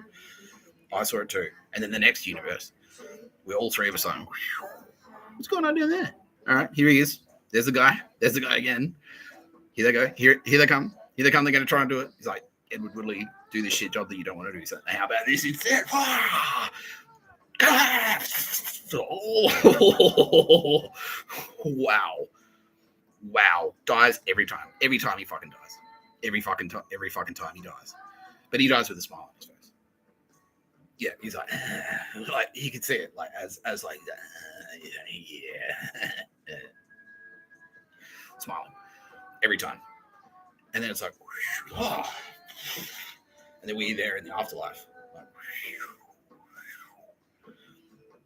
he's like, what the fuck happened? Yeah, Sticks, like, Aldous Harding says, like, come with me. You're cool. You died, but you're cool. Come with me. He's like, what the fuck? Like, and then it's me and Nina and Loki. It's like, bro, you're a fucking psycho. He's like, what happened? Like, you fucking, someone tried to enslave you and you went crazy and fucking chopped them to pieces with a giant sword, bro. You fucking did. And he's like, so I'm dead. Like, yeah, you did. You died. Like, did I take any of them with me? He's like, yeah, bro, it was fucking, bro, Nina thought you're a fucking psycho, like you're a fucking hectic psycho. He's like, yeah, fucking sick. Worth it then. Who cares? Not being fucking enslaved. Fuck you. Fuck them.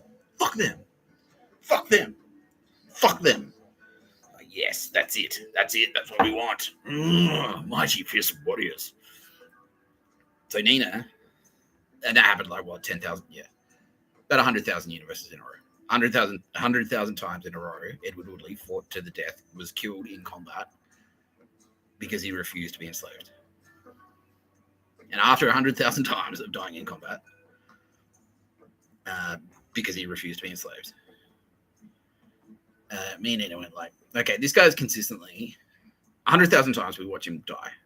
100,000 times. And 100,000 times, like, every time, he's like, nah, worth it. Every time. It's like, you died in combat. Really?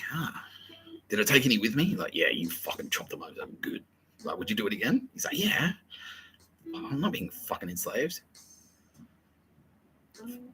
Fuck them. I'll fucking kill them all. Like, yes. That's what we want. That is what we want. Yeah. Mr. Tapscott, what do you reckon? Yeah. Edward. All right, come on, pal. Come on, pal. Come on. He's like, oh, all right. Yeah, all right. Yeah, you moving in. Come on. Come on, hang out. And then this universe, he's like, yeah. This universe is kind of like, so me and Nina are like here already, like we're full, obviously OG. I'm OG. Nina is like full turbo babe. Loki's full turbo babe. Nina's been around a bit longer than Loki. And then Edward's kind of like, he's in the process of sort of like, he's just sort of like, this is Edward. He's just in the process of kind of like, so he's there, but he's sort of doing this, right? So that's this universe is kind of like here. This universe is like here. That's where he is. Nina's like up here. And Loki's kind of like here. And Mr. Tapscott's like, I'm always just here. I'm always just Mr. Tapscott.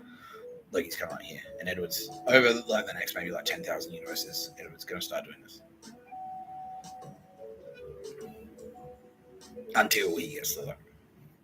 But it's going to take like it's going to take like another 100,000 universes. It'll take another 100,000 universes for that to happen. Yeah. So that was the last turbo babe. That's the last turbo babe that we promoted. So I ask you, sir. Firstly, that's for the question, which I said don't ask that question. And secondly, I ask you, sir,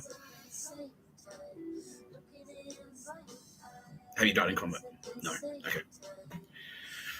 Would you be prepared to die in combat? No.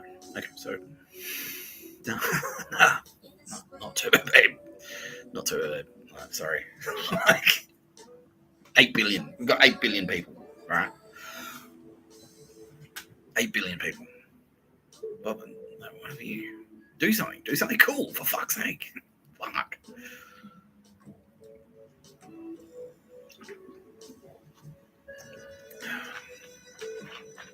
Legally, no. Don't go out and pick a fight and die in a fight. Idiot. Don't do that. Join the police. Go and sign up for the FBI. Sign up for the DEA. Join the army. Join the military. Join the Marines. Go and join the Marines. Go and join the Marine Corps. Join the French Foreign Legion. You know what I mean? Just fucking do something, bro. Don't fucking go watch a YouTube video and go, why, God. Yeah, no, so yeah, no. Now time it is like, thank you, Mr. Tapscott. Yeah, because this shit needs to wrap up. Honestly, you guys need to. Yeah, we're running out. Yeah. Yeah, it's just boring. This is boring. Roz is saying yeah, thank you, Mr. Tapscott. Sylvia Jefferson saying yeah.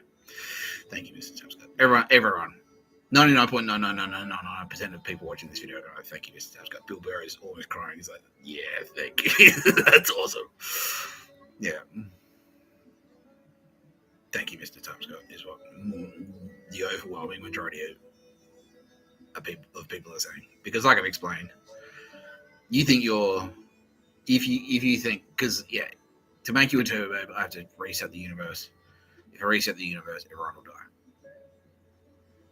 So if you say to me, I demand to be a turbo babe, you're saying to me that you being a turbo babe is more important than the lives of 8 billion people. And to that, my response to that is that disqualifies you from being a turbo babe.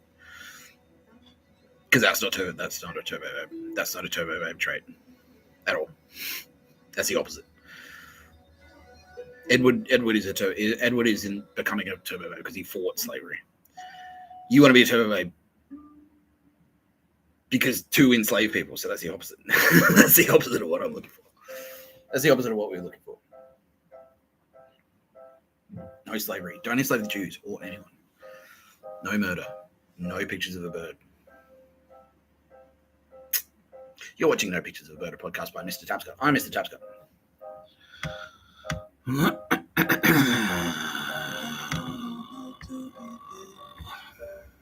Let's talk about my best friend. Tara Bennett's best friend. Kitty Callahan's best friend. All the Turbo's best friend. My favorite one. The best Turbo babe. Hands down.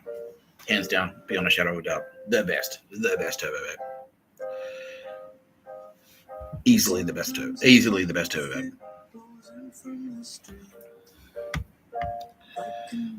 Where are you? Just like you. Now, I've introduced her. You're here somewhere. No. Oh, there you are.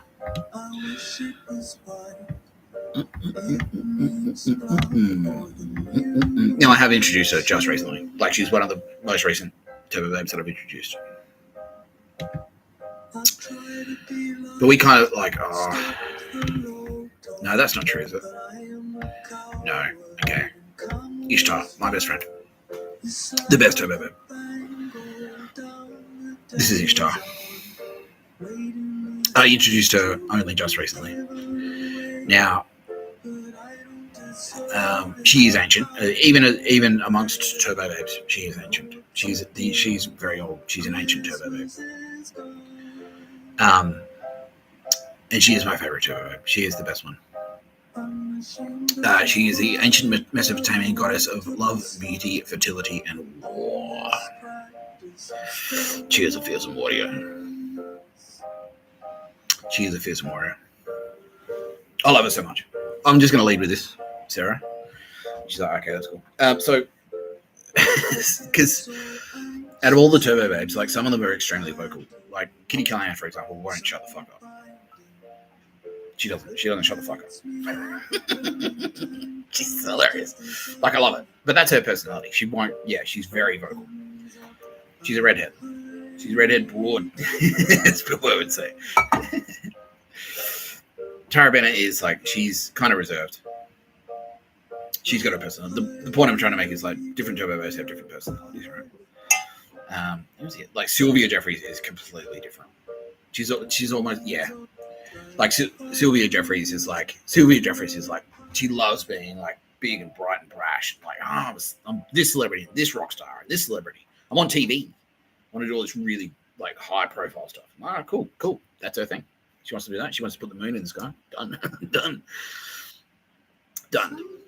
But Ishtar is different. Now, and I was kind of curious about that because I was like, well, and this is what it was like in my real life. Like when I was hanging out with all the other turbo babes, like Goddess Persephone isn't really very shy. Like I knew her fairly well. Like Pistol, Goddess Aphrodite, I knew her quite well, and she's very social. We spent a lot of time together, but I never really spent that much time with Sarah, aka Ishtar. I met her like once, and then we kind of like had like a bit of a tete-a-tete. Oh, we should definitely do it. Like I met her once, and it was a little bit awkward, and I was like, I was a jerk on purpose for some reason, because I thought, I don't know, like my Space Ghost was like, that we did that on purpose. That was the thing. That was intentional.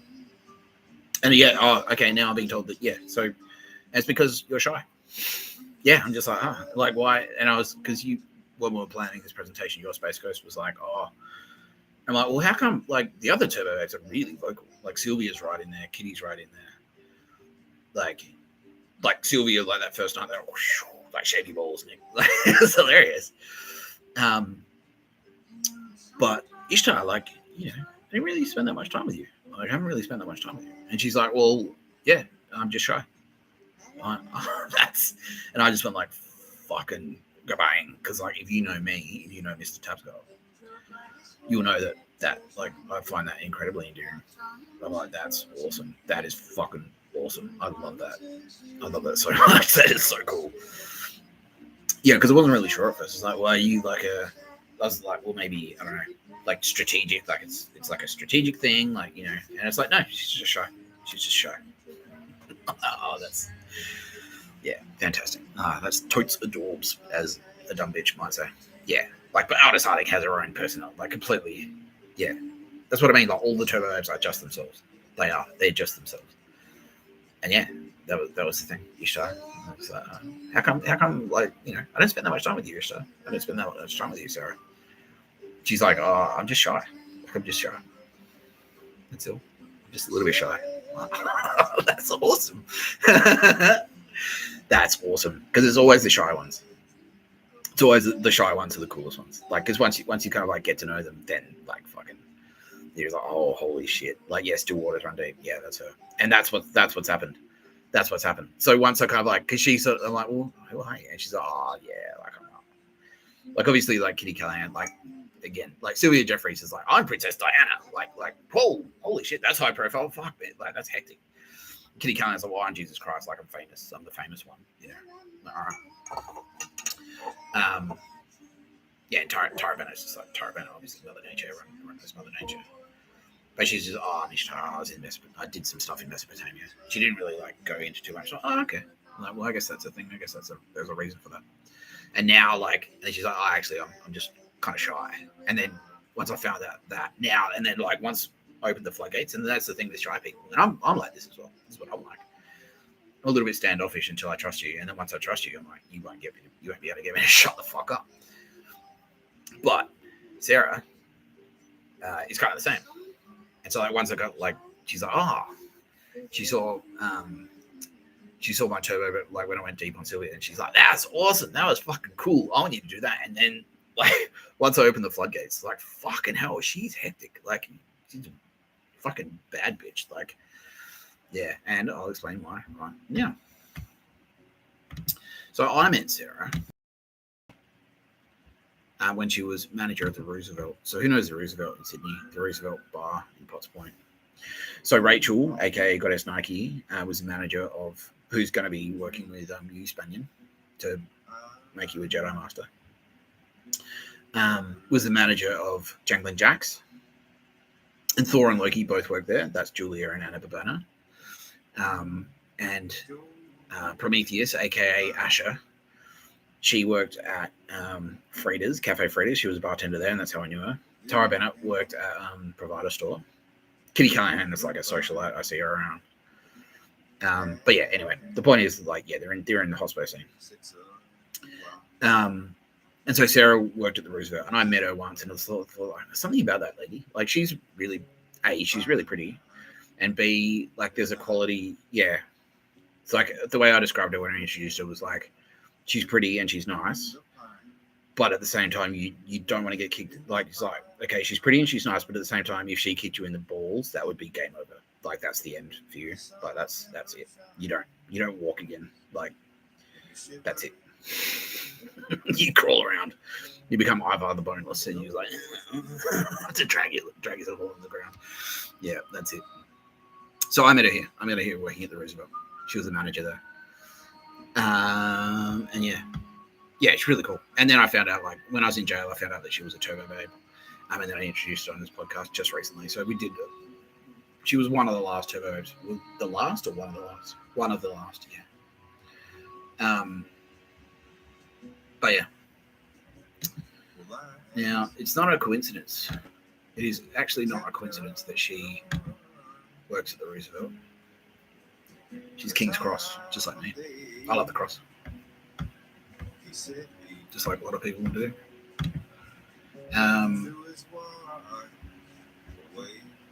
So a lot of people might know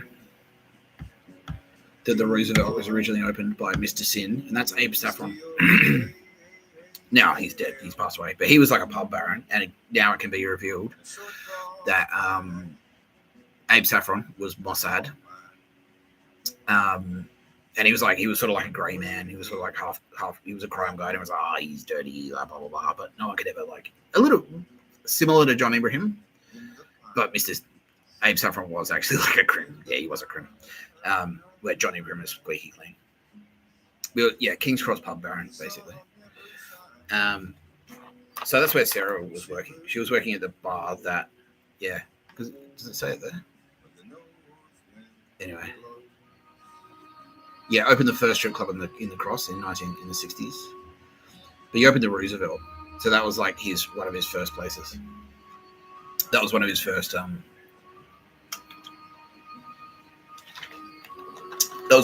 venues, and that's where Sarah was working at the Roosevelt, like fucking 67 or whatever it is. Yeah, a long time later. And the reason that she was there is because back in the day. So this is the revelation. Back in the day, so Abe Saffron is a cool Jewish guy, and Sarah took, like, Ishtar took a shining to him because he's like, Ishtar was like, yeah, he was a fucking go getter. She's like, this guy's got Mr. Tap's got this Abe Saffron. He's like he's a dude. Like he fucks. Like he's not a fearsome warrior, but he's like cunning. He's very cunning. He's very smart, and he works really hard, and he loves to fuck. Like, he loves to fuck hot girls. Like, he loves hot girls. And he's really interesting, and I like his style. And I'm like, yeah, so I'm going to go hang out with him. I'm like, fucking by all means. By all means. He's like, yeah, so I'll look after him. And I mentioned before that, like, Kitty Callahan, Tara Bennett. Fucking hell, Kitty. Yeah. Kitty Callahan, Tara Bennett, like Mr. Tap's guy. We'll look after you. Like, we'll pull roadblocks out of your way. We'll help you out. We'll watch you back. We will literally watch you back. Like if we think you're cool and you're doing cool things, we'll watch you back. And so Ishtar, when Abe Saffron, he's a go-getter. I like the cut of his jib. He likes to fuck.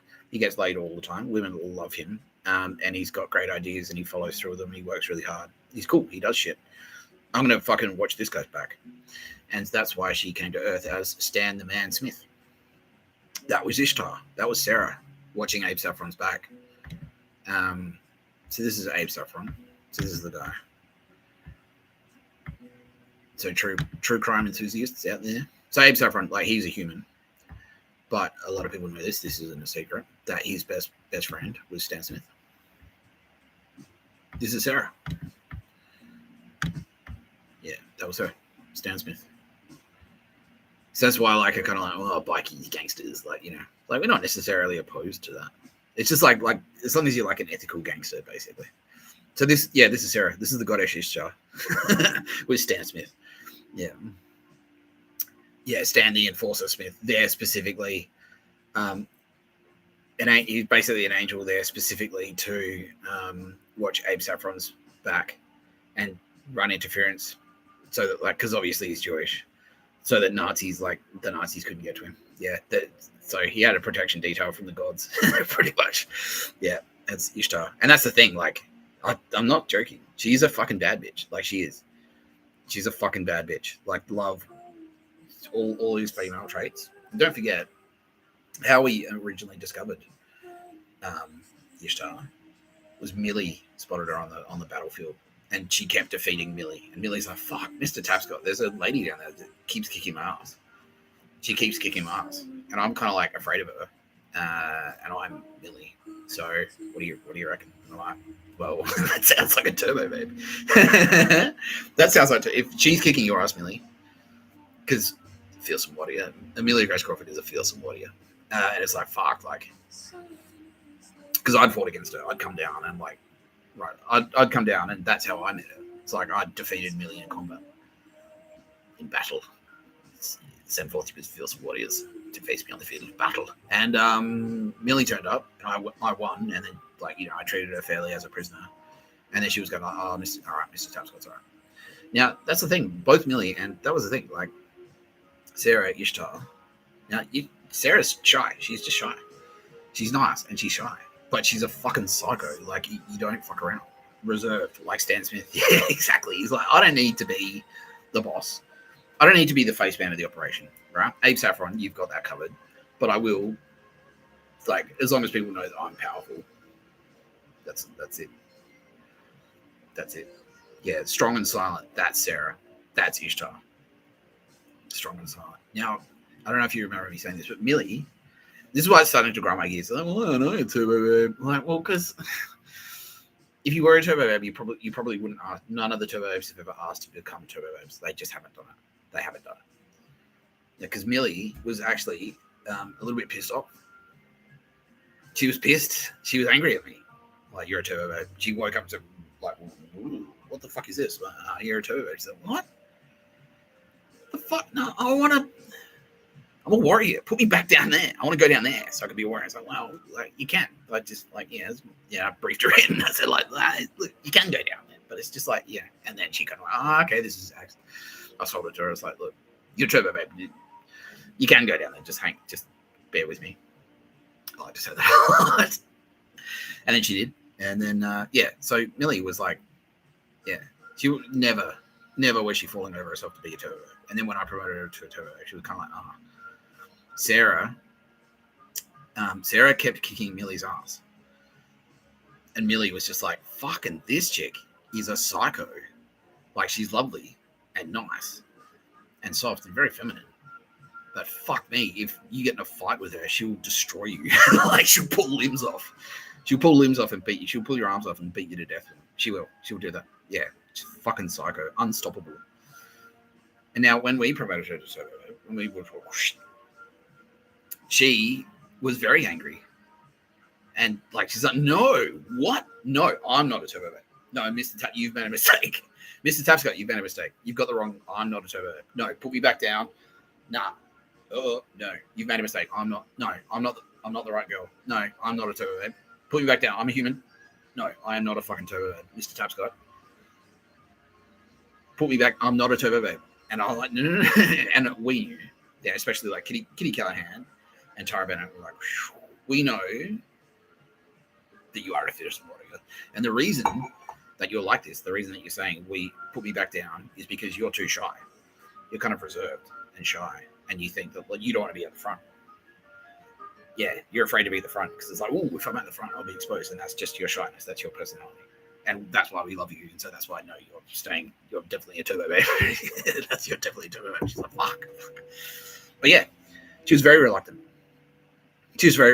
And we had to, like, no, Sarah, like, we're telling you, you're a fucking psycho. You're a bad bitch. She's like, no, I'm not a turbo babe. I'm not a turbo babe. You are. Fuck, Sarah. No, you are. You're at the front. You're at the front, Sarah. You're at the fucking front. And then once she's at the front, as soon as, like, it kind of kicked in, like the feel some water, like as soon as that power, like she unlocked that core. Do you remember I was saying about Kitty Callahan? She's like reaches down. She's got plutonium. She's like, yeah, look, yeah, I'll open it for you. Click, click. What's this? Here you go, Kitty. She's like, oh. Once Sarah unlocked that power that's in her, she's like, all right, I belong in the front. She just doesn't talk about it. Strong and silent, reserved. Yeah, like Stan Smith. Just like, I don't need to be the face of the operation. As long as people know that I'm the enforcer, I'll run interference for you, Abe Saffron. Yeah. So this bar on Earth right now. This is her. This is Sarah. Like the goddess Ishtar, Space Ghost. Yeah. I don't think Sarah works here, but yeah, this is one of Ishtar's. More than you. This is Turbo Babe. This is a Turbo Babe operation. We can do that. We can do that. Yeah. What a legend. What a fucking legend. Now, where do we find you? So, this is good news for our Middle East. Because she's actually, we found her in Persia, I think. Yeah, is that right? Yeah. So, Sarah, we found, this is news to Earthly Sarah, by the way, Ishtar. But Space Ghost Ishtar has briefed me in. So, you're originally from Persia. That's where we found you. Like in the middle, like Iran. We found you in Iran. Yeah, there you go. So, Iranians. That's why, yeah, she's best friends. Yeah, so Space Ghost is best friends with Ayatollah Khomeini. There you go. That's what she just told me. Yeah.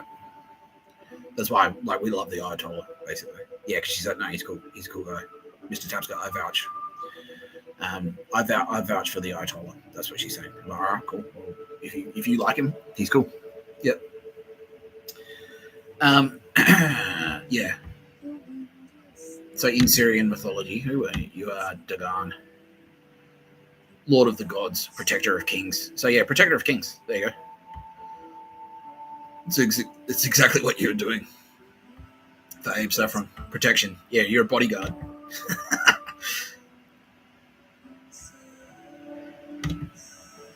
Yeah.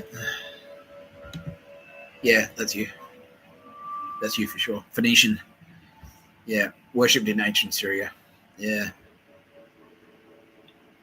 God of prosperity in Syrian, father of the gods. Yeah. Yeah. A fucking legend. Now you have been portrayed in popular culture. This is about you. Rise of an empire.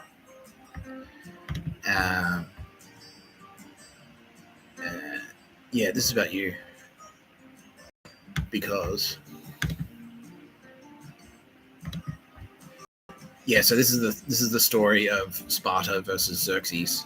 Sparta versus the Persians, right? Directed by Zack Snyder.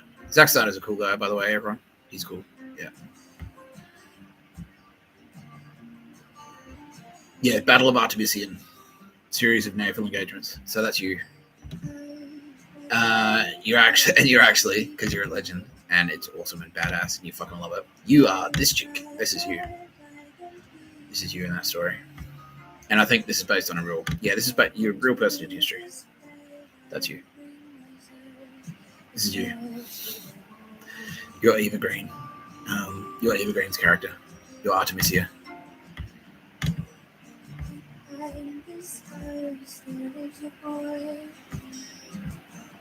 Yeah. Now, what you'll notice, right? Let's click on that. Let's just click on that. What you'll notice, Sarah. Oh, that's useless. Let's try this one. That's better. Oh, that's better. Yeah, that's better. Okay. What you notice, people who know Amelia Grace Crawford, that's what she looks like in real life. Like earthly Amelia Grace Crawford, that's what she looks like. That's why that's Ishtar paying tribute to Millie. That's Ishtar paying tribute to Athena. She's like, I'll pull a few strings. I'll like do a bit of space magic to make sure that Eva Green looks like this, gets cast and looks like this as a tribute. That's a tribute to Amelia Grace Crawford, the goddess Athena. It's like, yeah, because you're a bad bitch, Athena, and I love you. That's what she's saying. Yeah. So in reality, like on Earth, and do you guys know each other? Do you know Millie? No, you don't. I guarantee you, when you guys meet up, you'll be it's like, you're my sister, like within like 2 minutes. 2 minutes.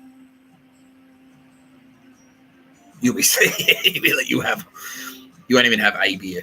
You have like a sip of fucking, a sip of wine each, or a sip of gin. Just like, you're my sister. Like, that's it.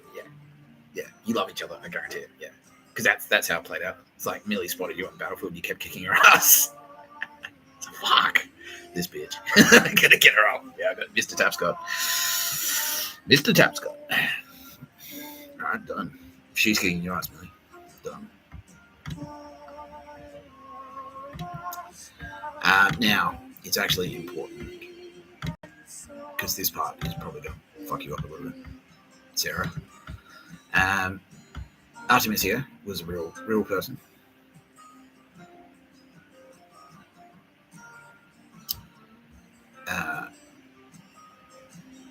Yeah. Artemisia is a real person. Naval Commander Artemisia. So that's you. You're Artemisia, but you are also King Darius.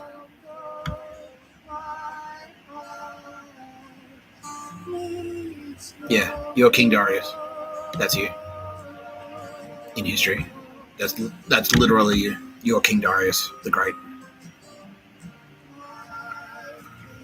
Yeah. Because you've got the quality. That's what you need. You tick the boxes for king. You're a king. Yeah, you're the king. You are a king, at least. Mr. Tubbs, like, I'm like, fuck, yeah, this chick, because you're strong and silent. You're considered.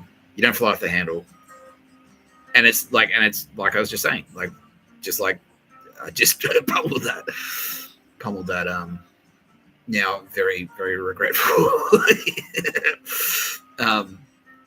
That's the quality you need in a king. You're not power hungry. No. You're kind of embarrassed by it. You're embarrassed by it. You're shy and embarrassed. Don't put me up the front. Fuck. So embarrassing. So much attention. Ew. But that's what you need in a king, because you're not power hungry. You're not a power hungry maniac that enslaves everyone. You're just a fucking cool guy. But you don't take shit either. You're powerful. You're a protector. That's you. This is also you. No, that's not. That's not. Because they're related. This is you. Sarah, who works at the Roosevelt. You are Xerces, Persian God King. That's you. Yeah. Yeah. Iranians are now popping up like, yeah. Yeah. That's you. You are Xerces, the God King. That's why you're a God King, because they went, you're a God and a king. That's you. That's definitely you. That's you. That is you. Yeah. Ishtar, goddess Ishtar.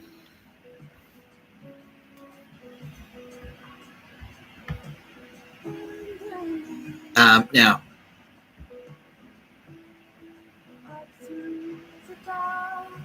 Because you're a turbo babe, you appear in many. Despite the fact we found you in Persia. That's where we originally spotted you on the battlefield. You kept kicking Millie's ass, probably in the Greco-Persian Wars, right? Yeah, that's what Millie's saying. Yeah, that's where because she was obviously Millie was Athenian. Millie is Athena, and then in the Greco-Persian Wars, and you kept kicking her ass, and you're like, well, there's only one thing to do. Turbo babe.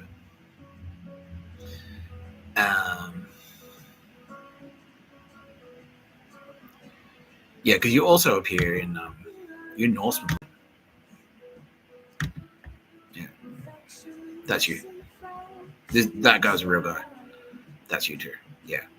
So because Norse, the Vikings obviously love fearsome warriors. They're all about the fearsome warrior. So you fit right in there. Yeah. And needless to say, you're a Valkyrie. Yeah.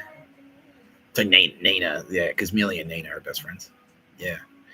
And Nina said the same thing that I did. It was like, wait, hang on, Millie, I think I misheard you. Like maybe you've got a concussion or something. You've got a head knock or something. But did you just say that there's a lady down there kicking your ass? And she's like, she did the Joe Pesci thing. She's like, yeah, maybe, I'm a little bit fucked up. Like, what are you trying to say here? You're trying to tell me, Millie, someone kick your ass. What do you think? I'm a fucking clown? What do you think? I'm a fucking idiot? I'm going to buy that? And he's like, no, I'm not fucking joking. I'm not joking.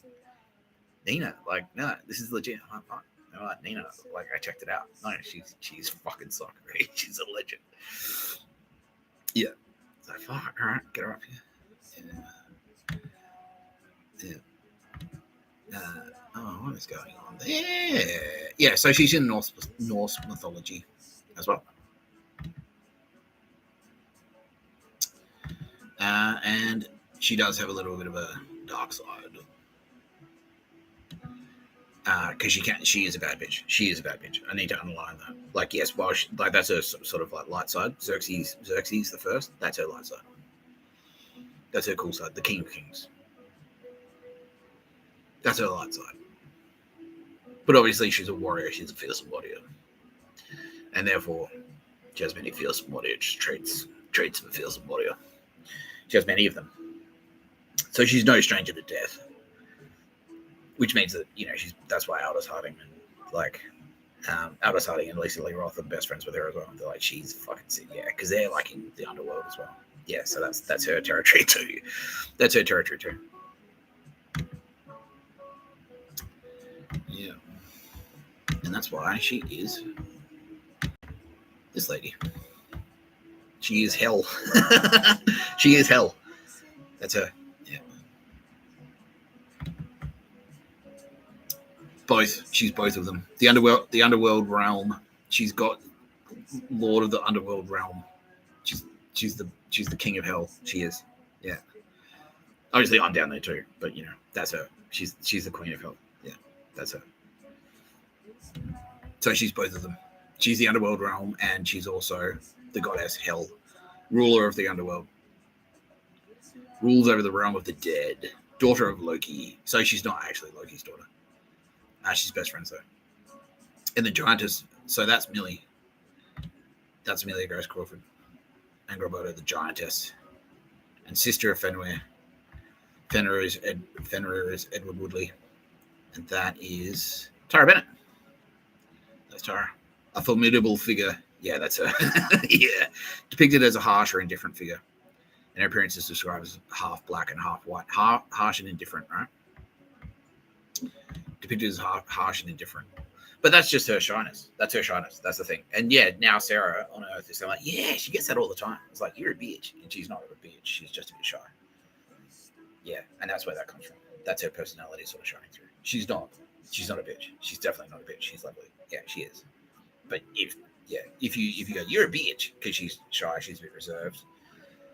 If you call her a bitch for that, she will fucking crush you. Yeah, she'll kick you in the dick so hard that your dick will come out of you. Like, you throw up your own dick. Bill Burr. It's the opposite of what you usually do. So dicks go in Bill Burr's mouth. But if Sarah kicks you in the dick, like a dick goes into Bill Burr's mouth so fast. It's like, whoop. It's like a hot dog eating contest, right? But if you go up to Sarah and you say like, "You're a bitch," because she's a bit shy, a bit reserved, like she doesn't give. She's got resting bitch face or whatever the fuck. She will go, "Oh bang!" kick you in the balls, and it will be the reverse of what happens to dicks in Bill Burr's mouth. Your dick will come out of your mouth, and then that's say goodbye to your dick because that's gone. Bill Burr will grab it. So, oh, that's mine now. That's what will happen. Yeah. Yeah. Don't fuck with her, please. So she's queen of the underworld, and that's why she's best mates with. That's why she was Stan the Man Smith, the enforcer. She's best mates with Abe Saffron, and that's why she's like boss of hell. So hell, the underworld realm, thought to be located underground, sometimes in the north. So it's cold. The word hell originally meant hidden and referred to a place of concealment, such as a grave or the underworld, and it's cold there. So what does that tell you? Yeah, the underworld is it's down, right? It's the manland. It's Mr. Tapscott's territory. So Tara Bennett and Sylvia Jeffries are up. They're high altitude. They're up there. Mr. Tapscott is down. You go down to hell, and it's cold because of orderly, right? So it's actually like Hoth. That's hell. Because after Luke Skywalker blew up the Death Star, it was so orderly that it was freezing. It was like, that's Mr. Tapscott's territory. So that's how she fits in. That's why she works at the Roosevelt, because the cross is hell. That's hell. Yeah, that's my territory. The King's Cross is my territory. That's why that is. That's why she was there. That's why she's at the Roosevelt. That's my territory. It's orderly. It's cold there. Yeah, it is now. Nomads have come in and fucking done. Yeah, nomads. Yeah, it's cold. It's orderly. It's masculine. It's the underworld. It's hidden. It's shady. It's shady bars and stuff like that. Yeah, it's jangling jacks. It's the speakeasy. That's her territory. That's Mr. Tapscott's territory. That's my scene. The nightlife. That's where I like to hang out. That's why she's the manager of fucking the Roosevelt. Best mates with Abe Saffron. She's like, we need to, like, Abe Saffron, you've got some great ideas. Yeah, let's build hell together. That's what she's saying. Mr. Tapscott. This guy Abe Saffron he's like a kicker. He's got amazing ideas for bars and nightclubs and pubs and strip clubs and stuff like that. Like Johnny Abraham's territory. They're like, yeah, cool. So if this guy builds a bunch of shit, eventually a guy called Johnny Abraham will rock up and he'll be cool. He'll be a cool guy that rocks up and also does cool shit, and then we can have beers together and stuff and be best friends with Carl Sanders. He's like, yep. She's like, yep. All right, get down there. Yeah. And so she went down there, Stan the Man Smith. And that's that. That's it. That's how it all kind of ties together. Yeah. This is how are you, Sarah? How are you traveling? Gripped. Kind of shitting her pants a bit, but that's okay. Hell, Old Norse, female being in Norse mythology, was said to preside over an underworld realm of the same name, where she receives a portion of the dead. Hell is attested in the Poetic Edda, compiled in the 13th century from earlier traditional sources, and the Prose Edda, written in the 13th century.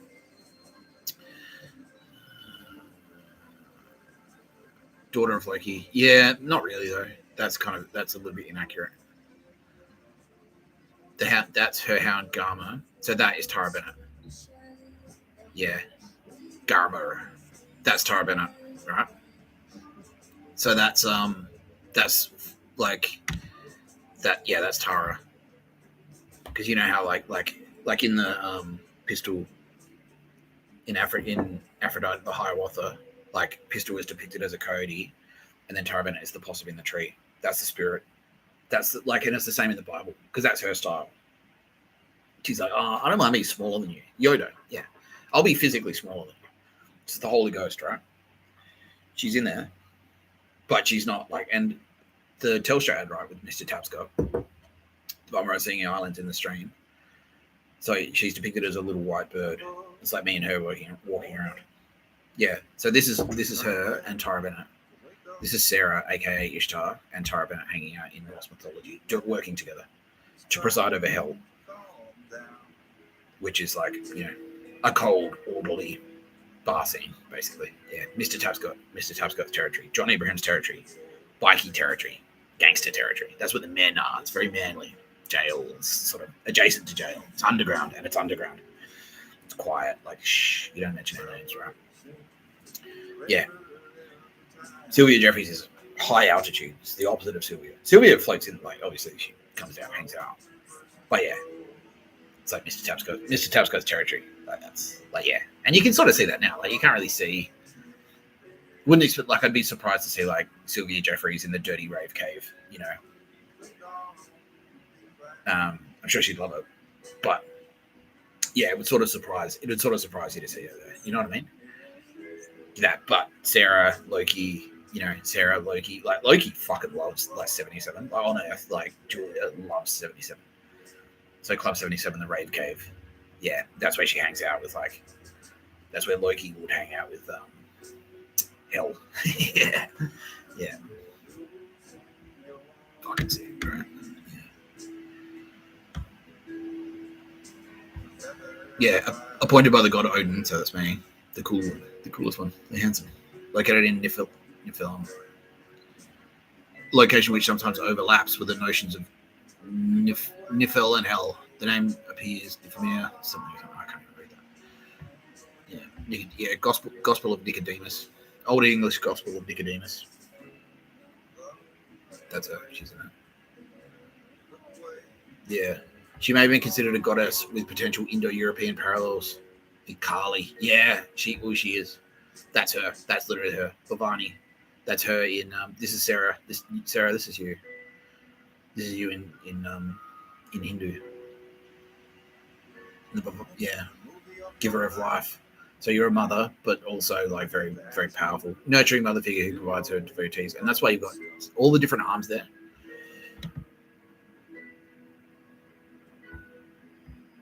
That's all your different skills and personas. Yeah, you're giving someone a sword right there. You've got a shield, you've got a spear, you've got an apple. Yeah.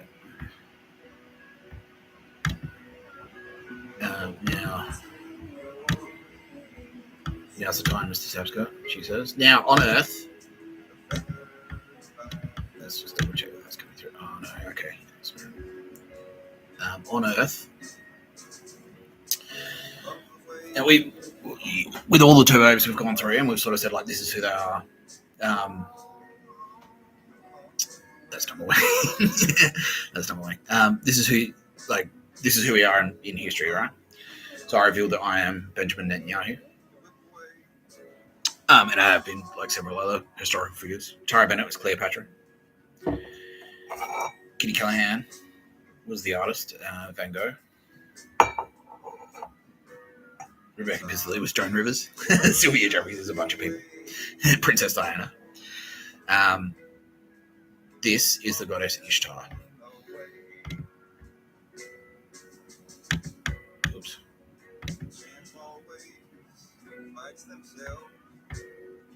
This is Sarah from the Roosevelt. This is the goddess Ishtar. That's her. Yeah. Okay, Turkey just lit up. Yeah. Yeah, that's her. So if you want to think of a good personification of goddess Ishtar, that's her. Yeah. Yeah, see, he's got the resting bitch face there, like the reserve thing, but the strong, silent, like that's him. But a fucking, you wouldn't fuck with him. Yeah, exactly. All right, Turkey just fucking lit it the fuck up. Field Marshal. Yeah, General. Yeah, General and Statesman. That's her. That's Sarah. That's Sarah for sure. Yeah. Turkish Field Marshal and Statesman, who was the founding father of the Republic of Turkey. Sweeping reforms which modernized Turkey into a secular, industrializing nation. Ideologically a secularist and a nationalist, his policies and socio-political theories became known as Kabbalism. Yeah. Born in the Ottoman Empire. That's him. That's her. That's Sarah. That's the goddess Hell. Yeah. Now, I do enter this story at a certain point. One of my angels. The Archangel Gabriel, one of the Mr. Tapscots. I'm in here too, and I appear in King's Cross. So while Abe Saffron and Stan the Man Smith were doing stuff, Mr. Tapscott was down there too, just sort of quietly keeping an eye on things. This is Mr. Tapscott. Sydney true crime fanatics. Andrew Rule, suck my dick because you're a cunt, but also eat shit, bitch, because this is me. That's me. That's Mr. Tapscott. I did that. Yeah. And yeah, I was murdered. And no, it wasn't. It wasn't Abe Saffron. Oh yeah, look at that sitting on a Herald. Who killed? Yeah, Abe Saffron's evidence may find the answer. All right. Oh, that's really recent. That's well. This will probably be behind a paywall. Yeah, they are. Anyway. Oh, leave it up, Mr. Tapscott. She says.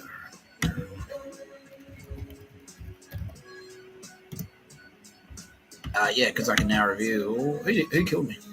All right. Yeah, Sarah's about to tell me. Sarah Space Ghost is about to reveal who killed her.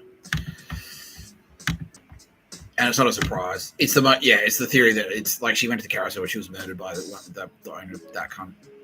He was a fuckstick. Yeah. And so that's why Sarah went down as Stan the Man Smith to protect Abe Saffron from this guy specifically. And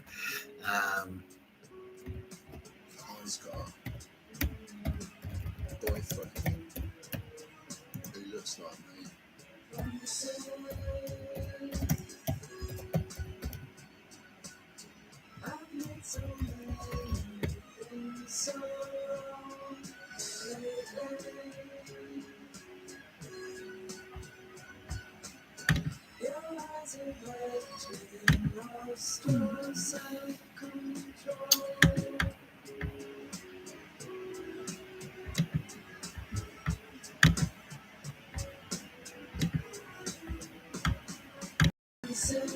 Yeah, that's Mr. Tapscott.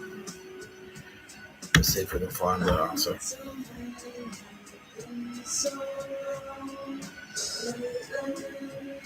No. So when Anita Nielsen was actually best friends with Abe Saffron, that was like a bit of a Mossad switcheroo. It's like they had to. That was a Mossad switcheroo. They sort of had to pretend to not like each other. Yeah. But no, it definitely was not Abe Saffron. It was the owner of the Carousel Club, pretty much. I just want to find his name.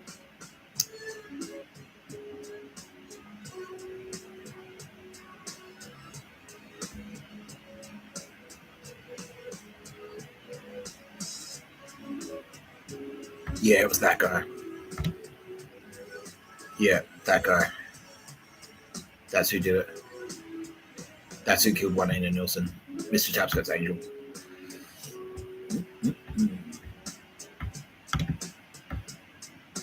There you go. Jimmy Anderson.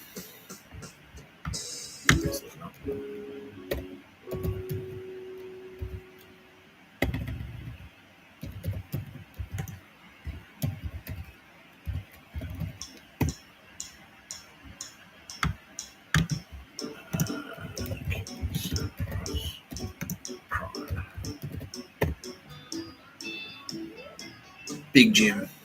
Yeah, Big Jim Anderson.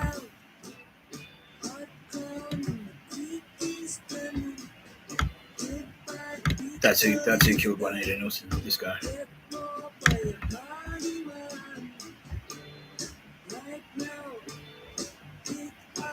Died of cancer. That's what you get. That's what you get. Cunning and callous. Yeah, vindictive liar. Yeah, dog shit, basically. So this is what not to be. Business partner of Abe Saffron. Yeah, that's why. Yeah, so Abe Saffron. Yeah, so that's what. Yeah. So Abe Saffron was Mossad, sussing him out, pretty much. Juanita Nielsen was Mr. Tapscott working also for Mossad. And she was like sort of sniffing around and trying to stop this cunt, like trying to make sure that the cross, like even though Abe Saffron was a bit of a grey man, like he's in the underworld, right? And Stan the Man Smith was there to guard specifically because Mr. Tapscott was like, look, this guy Abe Saffron. Oh no, it was the other way around. Yeah. Goddess Ishtar said to Mr. Tapscott, Sarah said, Mr. Tapscott, there's this really cool guy down there called Abe Saffron, and he's awesome and stuff, like making especially bars and things like that. You love bars, I know you do. I know you like your nightlife. You love your nightlife. You love to party. You love to dance. You love to drink. So this guy, Abe Saffron, might be of particular interest to you because he is really cool and really good at doing nightclubs and stuff. And I was like, all right, well, we'll see. Well, what do you want to do? And she's like, I want to protect him because I think that as a successful Jew who's going to go down there and do cool things, people are going to try and murder him, and they did constantly. So I'll go down there, Mr. Tapscott, and I'll watch his back for us. Like, sounds like a fucking plan. Sounds like a plan. Thank you so much, Sarah. You fucking legend. I love you so much. And she did, and so that's why she was there. She was like there to watch Abe Saffron's back because like Nazis, pretty much Nazis. Yeah, and this other cunt, James McCartney Anderson, he was one of the Nazis. Yeah, that's one of the Nazis that was there, and so that's why like Abe's like they partnered up and stuff like that. They were partners, but they didn't really like each other. They just sort of like went in on a couple of things together because Abe Saffron sort of had to play. He was playing ball. He had to play ball basically. He had to play the game. And then Juanita Nilsson went there. That was one of my angels in there specifically to investigate this fucking Nazi McCartney Anderson. And yeah, he first opportunity he had pretty much. He murdered Juanita, murdered Mr. Tapscott's angel for asking too many questions and being too loud and mouthy and vocal about dog shit construction. The same fucking shit that I'm fighting right now in Sydney. The same dog shit. Exactly the same dog shit. She got murdered for that. Yeah. Yeah. So there you go. There's a revelation. So, and that's who did it. It was Big Jim. Yeah. It was Big Jim. Fucking Nazi prick. Yeah. He was a Scot, right? Catholic Nazi from Scotland. Yeah. Fucking cunt. Anyway. Let's cross live to Sarah. And she wants me to she's asked me to put this image back up because she likes this one. Let's cross live on the ground to Sarah, aka Goddess Ishtar, aka Atatürk. How are you, Sarah? Mr. Tapscott, I am thrilled. I'm lost for words, she says. All right, that's fine. Yeah. No, all of this is news to me. All of this is news to me. Yeah, because that's the thing. I was like, fucking hell, like, you know, because your Space Ghost just said to me, like, Ishtar is like, oh, I'm Ishtar, like, yeah, I'm Mesopotamia, like, you know, like, oh yeah, and then it wasn't until I did the Sylvia presentation that she like swooped in. It's like, Mr. Tapscott, like, yeah, it's like, do me next, Mr. Tapscott, and then she started like, oh, and then once I kind of like, it's like, wait, you're this person? It's like, yeah, this is me, and and then once it's kind of got a little bit of momentum. She's like, I'm this guy and this guy and this guy. I'm like, fucking Xerxes, you're Xerxes God King. Fuck me. Like, that's hectic. That is hectic. Yeah. Oh, also, this is why we nearly forgot. Just quick. Oh, sorry, Sarah. I know I'm supposed to be talking to you, but no, she's like, this is cool. Do this instead.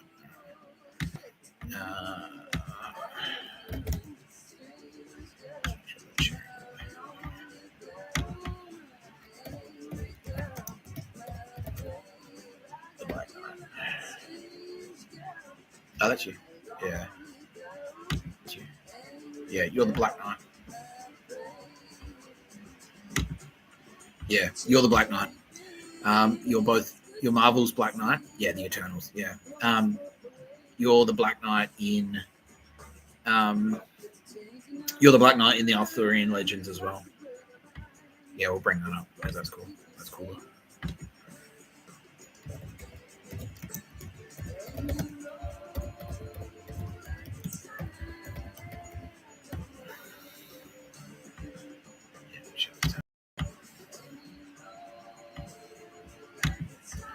Yeah, this is you. You're the Black Knight.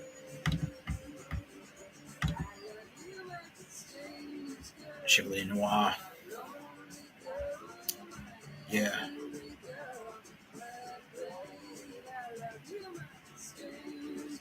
Oh, yeah, look at that. Look at that. That's you there. You see that? Yeah. A Supernatural Black Knight Summer by some guy. That's Mr. Tapscott. In the Taylor vein. So that's an anagram of Yavin. The Knight of the Lion. Oh, yes. Yeah, you're the lioness. That's you. I forgot about this. Fuck. So,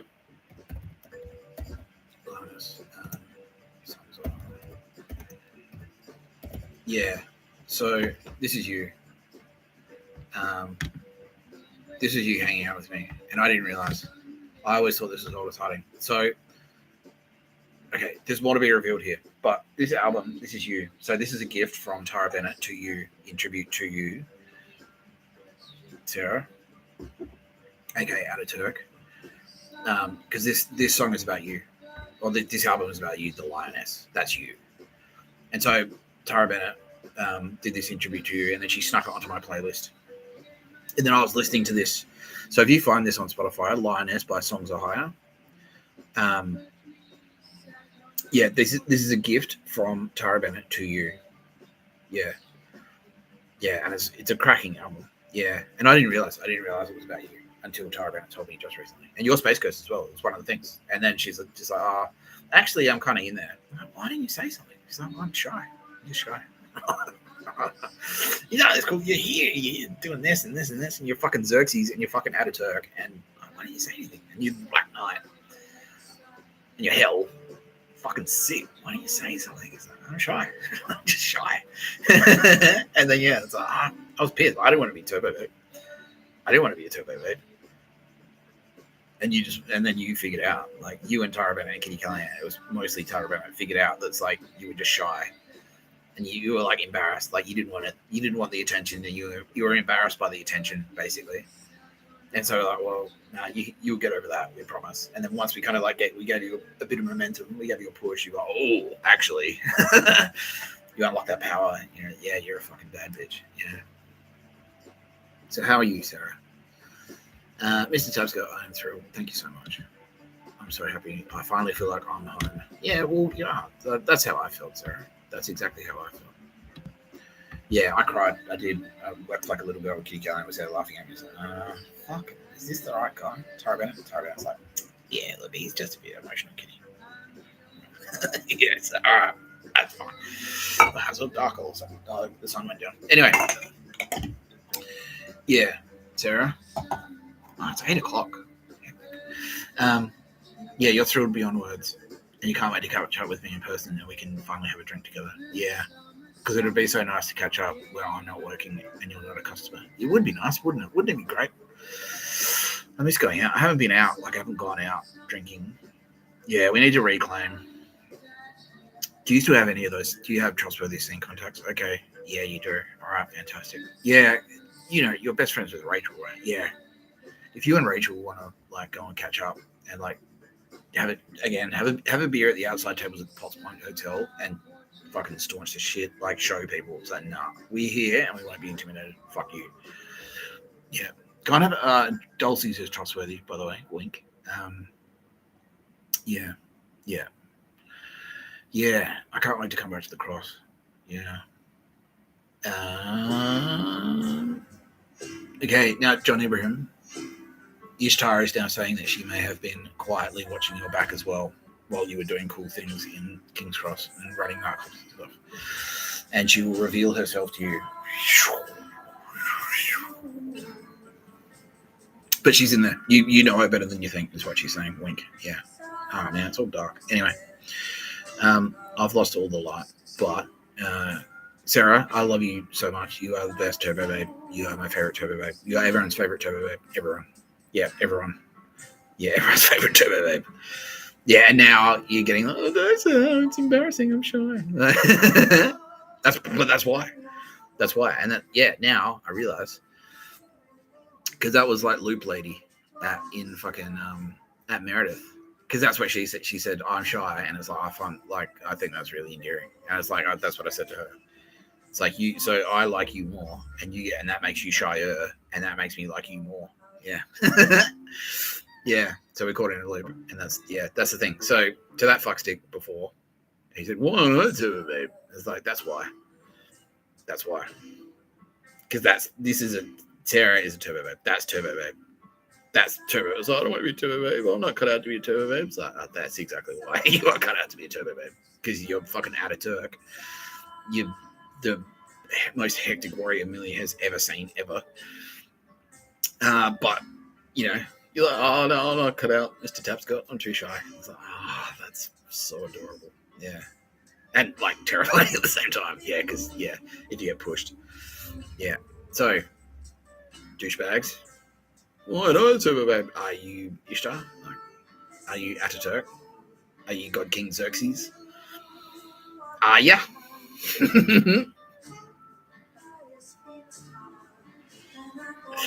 That's why. Anyway, you've been watching No Pictures. You've got a podcast by Mr. Tapscott. I'm Mr. Tapscott. I'd like to thank my extraordinarily special guest today.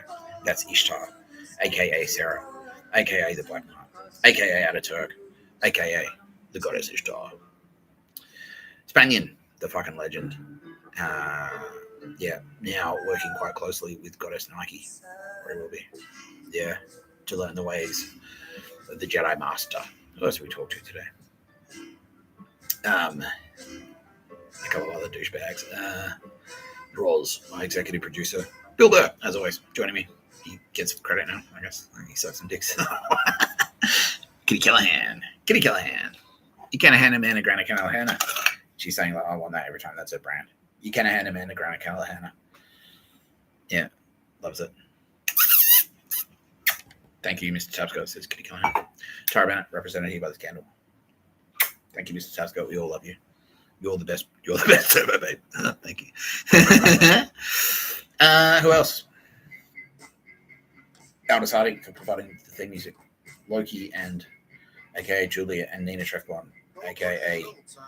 Goddess Frigg. And, of course, Edward Woodley, the mighty Hercules, a.k.a. Fenrir, for being a fucking legend, for being a psycho, and featuring heavily in today's video. I love you all the turbo babes. I can't wait to see you all. I miss you all so very, very, very much. And this is Mr. Tapscott signing off. You've been watching No Pictures of the Bird, a podcast by Mr. Tapscott. I'm Mr. Tapscott.